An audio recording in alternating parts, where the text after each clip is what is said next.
ಎಲ್ಲ ಕಲಾರಸಿಕ ವೀಕ್ಷಕರು ಮತ್ತು ಶ್ರೋತೃಗಳಿಗೆ ಹಾರ್ದಿಕವಾದ ಸ್ವಾಗತವನ್ನು ಬಯಸ್ತಾ ಇದ್ದೇನೆ. ಈಶಾವಾಸ್ಯವಿದಂ ಸರ್ವಂ ಕಲಾವಲಯದಲ್ಲಿ ಈಶಾವಾಸ್ಯ ಮನೆ ಪೆರ್ಮಂಕಿ, ಇಲ್ಲಿ ಕಲೆಯೇ ಸರ್ವಸ್ವ. ಕಲಾಸ್ವಾದಕರು, ಕಲಾವಿದರ ಕುಟುಂಬ. ಕಲೆಯನ್ನು ಮತ್ತು ಕಲಾವಿದರನ್ನು ಆರಾಧನೆಯ ಭಾವನೆಯಿಂದ ಒಟ್ಟು ಅರ್ಥದಲ್ಲಿ ಕಲೆಯನ್ನು ಅನುಷ್ಠಾನ ಮಾಡುವುದು ಅಂತ ಹೇಳುವುದನ್ನು. ಈ ಅರ್ಥದಲ್ಲಿ ಈಶಾವಾಸ್ಯ ಮನೆ ಕೃಷ್ಣ ಪ್ರಕಾಶ ಉಳಿತಾಯರು, ಪ್ರಭಾ ಉಳಿತಾಯರು, ವಿಭಾ ಉಳಿತಾಯರು, ಇವರ ಕುಟುಂಬ ಇವರಿಗೆ ವಾಂಶಿಕವಾಗಿ ರಕ್ತಾನುಗತವಾಗಿ ಬಂದದ್ದು ಕಲೆ. ಕಾರಣ ಕಲೆಯ ಸತ್ವ, ಅದರ ಗಟ್ಟಿತನ ಇಲ್ಲಿ ಇದೆ. ಅನೇಕ ಕಲಾ ಕಾರ್ಯಕ್ರಮಗಳು ಇಲ್ಲಿ ಹಾರ್ದಿಕವಾಗಿ ನಡೆದಿದೆ ಮತ್ತು ನಡೀತಾ ಇದೆ, ಸಂಪನ್ನಗೊಳ್ಳುತ್ತಾ ಇದೆ. ಈ ಆತಂಕದ ಸ್ಥಿತಿಯಲ್ಲಿ, ವಿಷಮ ಪರಿಸ್ಥಿತಿಯಲ್ಲಿ ಕಲಾವಿದರು, ಕಲೆ ಮತ್ತು ಕಲೆಯನ್ನು ಸವಿಯುವ ಕಲಾ ರಸಿಕರು ಚದರಿ ಹೋಗಿದ್ದಾರೆ. ಅದನ್ನು ಆಯ್ದು ಪೋಣಿಸುವ ಕೆಲಸವನ್ನು ಕಳೆದ ಇತ್ತೀಚೆಗೆ ಅನೇಕ ಸಂಸ್ಥೆಗಳು ಅದರ ಕೈಂಕರ್ಯದಲ್ಲಿ ತೊಡಗಿದೆ. ಕೆಲವು ಸದ್ದಿಲ್ಲದೆ ತೊಡಗಿ ಸದ್ದಾಗಿದೆ, ಕೆಲವು ಸದ್ದಾಗಿ ಮತ್ತೆ ಅಲ್ಲಿಗೆ ಸದ್ದು ಕಡಿಮೆ ಆಗಿದೆ. ಈಶಾವಾಸ್ಯ ಮನೆಯಲ್ಲಿ ಪಿರ್ಮಂಕಿಯಲ್ಲಿ ಅದು ಸದ್ದಿಲ್ಲದೆ ತೊಡಗಿ ಮತ್ತೆ ಸದ್ದಾಗು ಕಲೆಯ ಸ್ವಭಾವ. ಅದು ಕಲೆ ಹೇಗೆ ಅಂದರೆ ಅದು ಒಂದು ಬೀಜವಾಪನ ಮಾಡಿ ಕಾಂಡವಾಗಿ ಬಂದು ಮತ್ತೆ ಹಾಗೆ ಶಾಖೋಪಶಾಖೆಯಾಗಿ ಅರಳಿ ಮರವೊಂದು ಹೂವನ್ನು ಪರಿಮಳವನ್ನು ಕೊಟ್ಟ ಹಾಗೆ ಕಲೆ ಕೊಡಬೇಕಾದ್ದು ಮುಖ್ಯ. ಆ ಕೆಲಸವನ್ನು ಇವತ್ತು ಈ ಮನೆಯಲ್ಲಿ ಮಾಡ್ತಾ ಇದ್ದಾರೆ. ಒಂದು ರೀತಿಯ ಕಲಾರಾಧನೆ ಇದು. ಇವತ್ತಿನ ಈ ಸನ್ನಿವೇಶದಲ್ಲಿ ಹಳೇ ಭಾಗವತರುಗಳನ್ನು, ಹಿರಿಯರನ್ನು ನೆನಪಿಸುವ ಕೆಲಸ ಇದೆ. ಇದರ ಜೊತೆಗೆ ಯಕ್ಷಗಾನ ಕುಲಪತಿಗಳಾಗಿ, ಯಕ್ಷಗಾನದ ಒಂದು ವಿಶ್ವವಿದ್ಯಾನಿಲಯ ಇದ್ದರೆ ಎಲ್ಲ ವಿಭಾಗದಲ್ಲಿ ಕುಲಪತಿಯ ಅರ್ಹತೆ ಇರುವ ಮಾಂಬಾಡಿ ನಾರಾಯಣ ಭಾಗವತರು ವರ್ತಮಾನದಲ್ಲಿರುವ ಎಲ್ಲ ಹಿಮ್ಮೇಳ ವಾದಕರು ಮಾಂಬಾಡಿ ಪರಂಪರೆಯಿಂದ ಬಂದವರು. ಒಂದು ದೃಷ್ಟಿಯಿಂದ ಅವರು ಮೂಲತಃ ಪದ್ಯಾಣ ಕುಟುಂಬದವರು ಮಾಂಬಾಡಿಯವರು. ಮಾಂಬಾಡಿಯವರು ಭಾಗವತನಾಗಿ ಒಳ್ಳೆ ಮಿಂಚಿದ್ದಾರೆ ಅಂತ ನಾನು ಹಿರಿಯರಿಂದ ಕೇಳಲಿಲ್ಲ. ಆದರೆ ಅನೇಕ ಭಾಗವತರು ಮಿಂಚಿದ್ದು ಮಾಂಬಾಡಿಯವರಿಂದ. ಮಾಂಬಾಡಿಯವರು ಹಾರಾಡುವ ಧ್ವಜಕ್ಕೆ ಧ್ವಜದಂಡ ಇದ್ದಾರೆ. ನಾವು ಸಲ್ಯೂಟ್ ಹೊಡೆಯುವುದು ಧ್ವಜಕ್ಕೆ, ಆದರೆ ಆ ಧ್ವಜ ಹಾರಾಡುವುದು ಧ್ವಜದಂಡದಿಂದ. ಮಾಂಬಾಡಿ ನಾರಾಯಣ ಭಾಗವತರು ವರ್ತಮಾನದ ಎಲ್ಲ ಹಿಮ್ಮೇಳ ವಾದಕರಿಗೆ ಮತ್ತು ಭಾಗವತರುಗಳಿಗೆ ಧ್ವಜದಂಡ. ಆ ಒಂದು ಧ್ವಜದಂಡದಲ್ಲಿ ಅನೇಕ ಧ್ವಜಗಳು ಬಾವುಟಗಳು ಹಾರಾಡಿವೆ ಯಕ್ಷಗಾನ ದಿಗಂತದಲ್ಲಿ. ಆ ಕಾರಣದಿಂದ ಅವರು ಪ್ರಾತಸ್ಮರಣೀಯರು. ಯಾವ ಭಾಗವತನು ವೇದಿಕೆಗೆ ಇರುವಾಗ ಮಾಂಬಾಡಿ ನಾರಾಯಣ ಭಾಗವತರು ನೆನಪಿಸಬೇಕು ಅಂತ, ಅದು ಭಾಗವತಿಗೆ ಸ್ಥಾನಕ್ಕೆ ಕೊಡುವ ಗೌರವ ಅಂತ ನಾನು ತಿಳ್ಕೊಂಡಿದ್ದೇನೆ. ಮನೆಯನ್ನು ಗುರುಕುಲವನ್ನಾಗಿಸಿದವರು ಮಾಂಬಾಡಿ ನಾರಾಯಣ ಭಾಗವತರು. ನಮ್ಮ ಬಂಟ್ವಾಳದ ಕೇರಳದ ಗಡಿಯದು. ಒಂದು ಮನೆಯನ್ನು ಗುರುಕುಲವನ್ನಾಗಿಸಿದವರು ನಾಟ್ಯಾಚಾರ್ಯ ಕುರಿಯ ವಿಠಲ ಶಾಸ್ತ್ರಿಗಳು. ಅಶನ ವಸನ ವಸತಿ. ಒಂದು ನೆನಪಿಸ್ತೇನೆ ನಾನು, ಅವರಲ್ಲಿ ವಾರ್ಷಿಕ ಶ್ರಾದ್ದಕ್ಕೆ 400 ಜನ ಆಗಿತ್ತಿತ್ತಂತೆ. ಕೊಪ್ಪರಿಗೆ ಇರ್ತಿದ್ದರು ವಿಠಲ ಶಾಸ್ತ್ರಿಗಳ ಮನೆಯಲ್ಲಿ. 1955-60ನೇ ಇಸವಿ ಆಸ್ಪಾಸಿನಲ್ಲಿ ಎಲ್ಲ ಮೇಳದ ಕಲಾವಿದರು ಮಳೆಗಾಲದಲ್ಲಿ ಕುರಿಯ ಮನೆಯಲ್ಲಿ ಇರುವುದು. ಅವರ ತೋಟದ ಕೆಲಸವನ್ನು ಕಲಾವಿದರೇ ಮಾಡೋದು. ಸಂಜೆ ತಾಳಮದ್ದಲೆ ಹಾಕೋದು. ಹಾಗೆ ಕಲಾವಿದರು ಬೆಳೆದರು. ಮಾಂಬಾಡಿ ಭಾಗವತರು ಈ ದಿಕ್ಕಿನಲ್ಲಿ ಕೆಲಸ ಮಾಡಿದ್ದಾರೆ. ಅದು ಮನೆ ಪಾಠ. ಆವಾಗ ಗುರುಕುಲ ಪದ್ಧತಿ ಇತ್ತು. ಆವಾಗ ಪಾಠಗಳು ಹಾಗಿತ್ತಾಗ. ಇವತ್ತು ಅವರನ್ನು ನೆನಪಿಸುವ ಕೆಲಸ ಇದೆ. ಮಾಂಬಾಡಿ ಭಾಗವತರ ಪದ್ಯ ಹೇಗೆ ಹೇಳುತ್ತಿದ್ರು ಅಂತ ನೆನಪಿರುವ ಸಂಖ್ಯೆ ವಿರಳ. ಅಮ್ಮಣ್ಣರಿಗೆ ನೆನಪುಂಟ ಗೊತ್ತಿಲ್ಲ. ಪದ್ಯಾಣ ಶಂಕರ ಭಟ್ರಿಗೆ ನೆನಪುಂಟು. ಮಾಂಬಾಡಿ ಸುಬ್ರಹ್ಮಣ್ಯ ಭಟ್ರು ಅವರ ಚಿರಂಜೀವ. ಪದ್ಯಾಣ ಗಣಪತಿ ಭಟ್ರು 2 ವರ್ಷ ನೇರ ಪಾಠ ಮಾಡಿಸಿಕೊಂಡವರು ಮಾಂಬಾಡಿಯವರ ಕೈಯಿಂದ. ಈಗ ಇರುವ ಅನೇಕ ನಾವು ಯಾರು ಯಕ್ಷಗಾನದ ಬಗೆಗೆ ತುಳಿತಗಳನ್ನು, ವಿಮರ್ಶೆಗಳನ್ನು, ಬರಹಗಳನ್ನು ಬರೀತೇವೆ, ಇದು ಹೇಳಿ ಕೇಳಿ ಬರೆಯುವಂಥದ್ದು ಮಾಂಬಾಡಿಯವರ ಬಗ್ಗೆ. ಇದಮಿತ್ತಮ್ ಅಂತ ಹೇಳಲಿಕ್ಕೆ ಸಾಧ್ಯ ಇಲ್ಲ. ಆದರೆ ಆಕರ್ಷಕವಾದ ಸ್ವರ ಮಾಂಬಾಡಿಯವರಿಗೆ ಅಲ್ಲ ಅಂತ ನರಸಿಂಹಭಟ್ರು ಹೇಳ್ತಿದ್ರು. ಆದರೆ ಭಾಗವತಿಕೆಯ ಮಟ್ಟು, ಪ್ರೆಸೆಂಟೇಷನ್, ಅಭಿವ್ಯಕ್ತಿ ವಿಧಾನ ಸೊಗಸು ಅಂತ ಅವರದ್ದು ಚಂದ. ಅವರಿಗಿರುವ ತಾಳದ ಹಿಡಿತ ಮತ್ತು ಯಾವ ಸಂದರ್ಭಕ್ಕೆ ಯಾವ ರಾಗದ ಮಟ್ಟನ್ನು ಬಳಸಬೇಕು ಅದು ಮುಖ್ಯ. ಅದು ಬಹಳ ಗೊತ್ತಿರಬೇಕು. ಇಡ್ಲಿಗೆ ಸಾಂಬಾರು, ದೋಸೆಗೆ ಚಟ್ನಿ, ಹೋಳಿಗೆಗೆ ಒಂದು ಕಾಯಿ ಹಾಲು, ಇಲ್ಲದಿದ್ದರೆ ತುಪ್ಪ, ಯಾವುದಕ್ಕೆ ಯಾವುದು ಜೊತೆ ಅಂತ. ಅದು ಮಾಂಬಾಡಿಯವರಲ್ಲಿ ಆ ಮಟ್ಟಿನಿಂದ ಅವರು ಗೆದ್ದಿದ್ದಾರೆ ಯಕ್ಷಗಾನದಲ್ಲಿ. ದೊಡ್ಡ ದೊಡ್ಡ ಸ್ವರದ ಭಾಗವತರಿದ್ದಾಗಲೂ ಮಾಂಬಾಡಿಯವರು ಕಂಡುಕೊಂಡಂತ ಹಾಗೆ ಜೋಡಾಟಕ್ಕೆ ಬಗ್ಗೆ ಹೇಳ್ತಿದ್ರು ಮಾಂಬಾಡಿಯವರು. ಅವರ ರಂಗಸ್ಥಳದ ಏನು ಹೇಳೋದಂದರೆ ನ್ಯಾಕ್ ಅಂತ ಹೇಳೋದು, ನಾವು ತೊಡಗಿಸಿಕೊಳ್ಳುವಂಥದ್ದು ಮಾಡಿದ್ದಾರೆ. ಅದನ್ನು ರವಿಚಂದ್ರ ಕನ್ನಡಿಗಟ್ಟೆಯವರಿಗೆ ಒಂದು ಪರಂಪರೆ ಇದೆ. ಅವರು ಯಕ್ಷಗಾನದ ನಾಟ್ಯಾಭ್ಯಾಸ ಮಾಡಿದ್ದು ಪುಣ್ಯಾತ್ಮ. ಅವರು ವೇಷಧಾರಿ ಆಗದಿದ್ದದ್ದು ಉಳಿದ ವೇಷಧಾರಿಯವರ ಭಾಗ್ಯ. ಇಲ್ಲದ ಅದರಲ್ಲಿ ಒಂದು ಹೆಸರು ಮಾಡ್ತಿದ್ರು ಇವರು. ಇವರು ಬಾತ್ರೂಮ್ ಸಿಂಗರ್. ಸ್ನಾನ ಮಾಡುವಾಗ ಬಿಡಾರದಲ್ಲಿ ಪದ್ಯ ಹೇಳ್ತಿದ್ರು.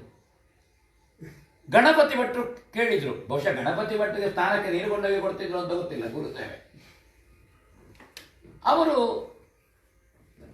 ಮನೆಗೆ ಕರ್ಕೊಂಡೋಗಿ ಮನೆ ಪಾಠ, ಗಣಪತಿ ಭಟ್ರಲ್ಲಿ ಇವರು ಅಂತೆವಾಸಿಯಾಗಿದ್ದು ಅಭ್ಯಾಸ ಮಾಡಿದವರು. ಆ ಕಾರಣದಿಂದ ಒಬ್ಬ ಭಾಗವತ ನಾಟ್ಯವನ್ನು ಅಭ್ಯಾಸ ಮಾಡಿ ಭಾಗವತನಾಗುವಾಗ ಆ ನೃತ್ಯ ವಿಧಾನಗಳು, ರಂಗ ನಿರ್ವಹಣೆಗಳು ಇದು ಅವನಿಗೆ ರಕ್ತಾನುಗತವಾಗಿರ್ತದೆ. ಹಾಗಾಗಿ ಕಲಾವಿದರನ್ನು ಹೇಗೆ ದುಡಿಸಬೇಕು, ತೊಡಗಿಸಿಕೊಳ್ಬೇಕು ಅಂತ ಗೊತ್ತಾಗ್ತದೆ. ಬಹಳ ಮುಖ್ಯ. ನೆಟ್ಲೆ ನರಸಿಂಹಭಟ್ರು ಹಾಗೆ ಗಣಪತಿ ಭಟ್ರ ಕೈ ಮನೆಯಲ್ಲಿದ್ದುಕೊಂಡು ಇವರು ಭಾಗವತನ. ಗಣಪತಿ ಭಟ್ರಿಗೆ ಮಾಂಬಾಡಿಯ ಪರಂಪರೆ ಅದು ಗಟ್ಟಿ.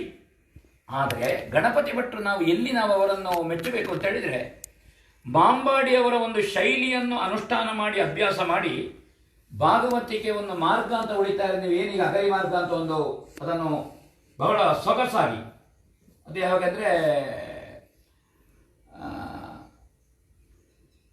ಒಂದು ಹೈವೇ ಹಾಗೆ ವಾಜಪೇಯಿ ಅವರ ಗೌರ್ಮೆಂಟ್ನಲ್ಲಿ ಬಂದದ್ದು ಮಾರ್ಗ ಹೇಗೆ ಅಂತ ಎನ್ನುವಂಥ ನಮಗೆ ಮಾರ್ಗದ ಪರಿಚಯ ಆದದ್ದು ವಾಜಪೇಯಿ ಅವರು ಬಂದ ಮೇಲೆ. ಆ ಮಾರ್ಗ ಪರಂಪರೆ ಅಂತ ಒಂದು ಶಬ್ದವನ್ನು ತಂದ್ರೆ ನೀವು ಹ್ಯಾಟ್ಸ್ ಆಫ್. ನಮಗೆ ಅದು ಗೊತ್ತೇ ಇಲ್ಲ. ನಮ್ಮದೆಲ್ಲ ಮಾರ್ಗದಲ್ಲೇ ಇತ್ತಿತ್ತು ಅವರಿಗೆ.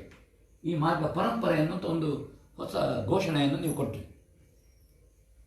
ಗಣಪತಿ ಭಟ್ರು ಒಂದು ಮಾರ್ಗಪರವನ್ನು ತಂದಿದ್ದಾರೆ. ಅದು ಗಣಪತಿ ಭಟ್ರ ಶೈಲಿ ಆಯಿತು. ಅವರು ದುಃಖದ ಪದ್ಯ ಆದರೂ ಮೇಘಿನಿಂದ ತೆಗೆಯುವುದು ನೋಡಿ, ಷಡ್ಜದಿಂದ ತೆಗೆಯುವುದವರು ಶಿವ ಶಿವ ಸಮರದರು. ಕೆಲವೊಮ್ಮೆ ಏರು ಪದ್ಯ ತೆಗೆದಾಗ ಕೇಳ್ತಾನೆ. ಅದಕ್ಕೆ ಅವರೊಂದು ಸಮರ್ಥನೆ ಹೇಳಿದರು. ಯಾಕೆ ಗಣಪಣ್ಣ ಹಾಗೆ? ಮಾಂಬಾಡಿ ಭಾಗವತರು ಹೇಳಿದ್ದಾರೆ ಅಂತ, ರಾಗ ಸಂಚಾರದಲ್ಲಿ ಒಂದು ಕಡೆಯಲ್ಲಿ ಷಡ್ಜಕ್ಕಾದರೂ ಹೋಗಲೇಬೇಕು ಅಂತ ಒಬ್ಬ ಭಾಗವತ. ನನಗೆ ಆಮೇಲೆ ಹೋಗ್ಲಿಕ್ಕೆ ಆಗ್ತದ ಇಲ್ಲ ಎಂಬ ಭಯ ಇತ್ತು. ಹಾಗೆ ಮೊದಲೇ ನಾನು ಷಡ್ಜದಿಂದ ತೆಗೊಳ್ಳೋದು ಅಂತ ಹೇಳೋದು, ಷಡ್ಜದಿಂದ ತೆಗೊಳ್ಳೋದು, ಮತ್ತೆ ಭಯ ಕುಳಿಲೇನೆ. ಇದು ಗಣಪತಿ ಭಟ್ರ ಶೈಲಿ ಆಯ್ತದು, ಮೇಘಿನಿಂದ ತೆಗೊಳ್ಳೋದು. ಒಮ್ಮೆ ಶ್ರೇಣಿಯವರು ರಾವಣ ಹೇಳುವಾಗ ಇವರು ಹರನೇ ಶಂಕರನೇ ಪಾರ್ವತಿಯವರನೇ ಪದ್ಯ ಯಾವುದೋ ದುಃಖದ ರಾಗದಲ್ಲಿ, ಶಿವರಂಜನಿಯೋ ಇನ್ನು ಯಾವುದೋ ತಕೊಂಡ್ರು. ಶ್ರೇಣಿಯವರು ಹಣೆ ಕೊಡಿದ್ರು. ಹೀಗೆ ಮುಗಿದ ಕೊಳ್ಳೆ ಗಣಪ ಅದು ರಾವಣನ ದುಃಖ ಪುಣ್ಯಾತ್ಮ. ರಾವಣನ ದುಃಖದಲ್ಲಿ ದಯನೀಯ ಸ್ಥಿತಿ ಇಲ್ಲ, ಆಕ್ರಮಣ ಇರುವುದು. ಮುಂದಿನ ಸಲ ಶ್ರೇಣಿಯವರು ಆನಂದ ಭೈರವಿಯಲ್ಲಿ ಎತ್ತಿದ್ರು ರಾವಣ ಹೇಳುವಾಗಲೇ ಹರಿದಾಸ ಭಟ್ರ ಮನೆಯಲ್ಲಿ ಶಿವಾಜಿನಗರದಲ್ಲಿ. ಮತ್ತೆ ಹೇಳಿದ್ರು, ಅಜ್ಜ ನಿಂಗ ರಾವಣನ ದುಃಖ ಅಲ್ಲ ಅಶೋಕ, ಅವ ಹಾಗೆ ಕೂಗಲಿಲ್ಲೇ, ರಾವಣನ ದುಃಖ ಅದು. ಕೂಗಿದೆಷ್ಟು ಕೂಗ್ಯಾನು, ರವತೀತಿಯರು. ಆನಂದ ಭೈರವಿ ತಗೊಂಡ್ರು. ಅದು ಗಣಪತಿ ಭಟ್ರದನ್ನು ಮಾರ್ಗ ಪರಂಪರೆ ಆಯ್ತದು. ಗಣಪತಿ ಭಟ್ರು ಮತ್ತೆ ಎಲ್ಲ ಭಾಗವತರು ಮಾಡಿದರು. ಈ ರೀತಿಯ ಒಂದು ಶೈಲಿಗಳು ಒಂದು ರೀತಿಯ ಹೊಸತನವನ್ನು, ಹೊಸ ಮಾರ್ಗವನ್ನು ಕಂಡುಕೊಂಡು ಸಾಗಿದೆ ಯಕ್ಷಗಾನದಲ್ಲಿ. ನಮಗದು ಗೊತ್ತಿಲ್ಲ. ನಾವು ಎಲ್ಲವೂ ಸೂಪರು, ಎಲ್ಲವೂ ಲೈಕ್ ಕೊಡ್ತೇವೆ, ಎಲ್ಲವೂ ಹೀಗೆ ಈಗ. ಆದರೆ ಉಳಿತಾಯರು ಹಾಗೊಂದು ಅಗಲಿ ಮಾರ್ಗ ಅಂತ ತೆಕ್ಕೊಂಡು ಅದಕ್ಕೊಂದು ಇವತ್ತು ಮಾಂಬಾಡಿ ಭಾಗವತರು ಯಾವ ದಾರಿಯಲ್ಲಿ ಸಾಗಿದ್ದಾರೆ, ಅದನ್ನು ಗಣಪತಿ ಭಟ್ರು ಹೇಗೆ ರಿನೋವೇಷನ್ ಮಾಡಿದ್ದಾರೆ, ಅದನ್ನು ರವಿಚಂದ್ರರು ಅನೇಕ ಅಗಲಿಯ ಶೈಲಿಯನ್ನು ಅವರು ಹಾಡ್ತಾ ಇದ್ದಾರೆ ಮತ್ತು ಸೊಗಸಾಗಿ ಹಾಡ್ತಾರೆ. ಇವತ್ತೀಗ ಅವರು ದೇವತೆಗಳ ಕೈಯ, ಅದು ರಘುರಾಮ್ ಭಾಗವತರ ಮಟ್ಟದು, ಅದು ಶ್ರೀನಿವಾಸ ಭಾಗವತರ ಮಟ್ಟ ಅಲ್ಲ.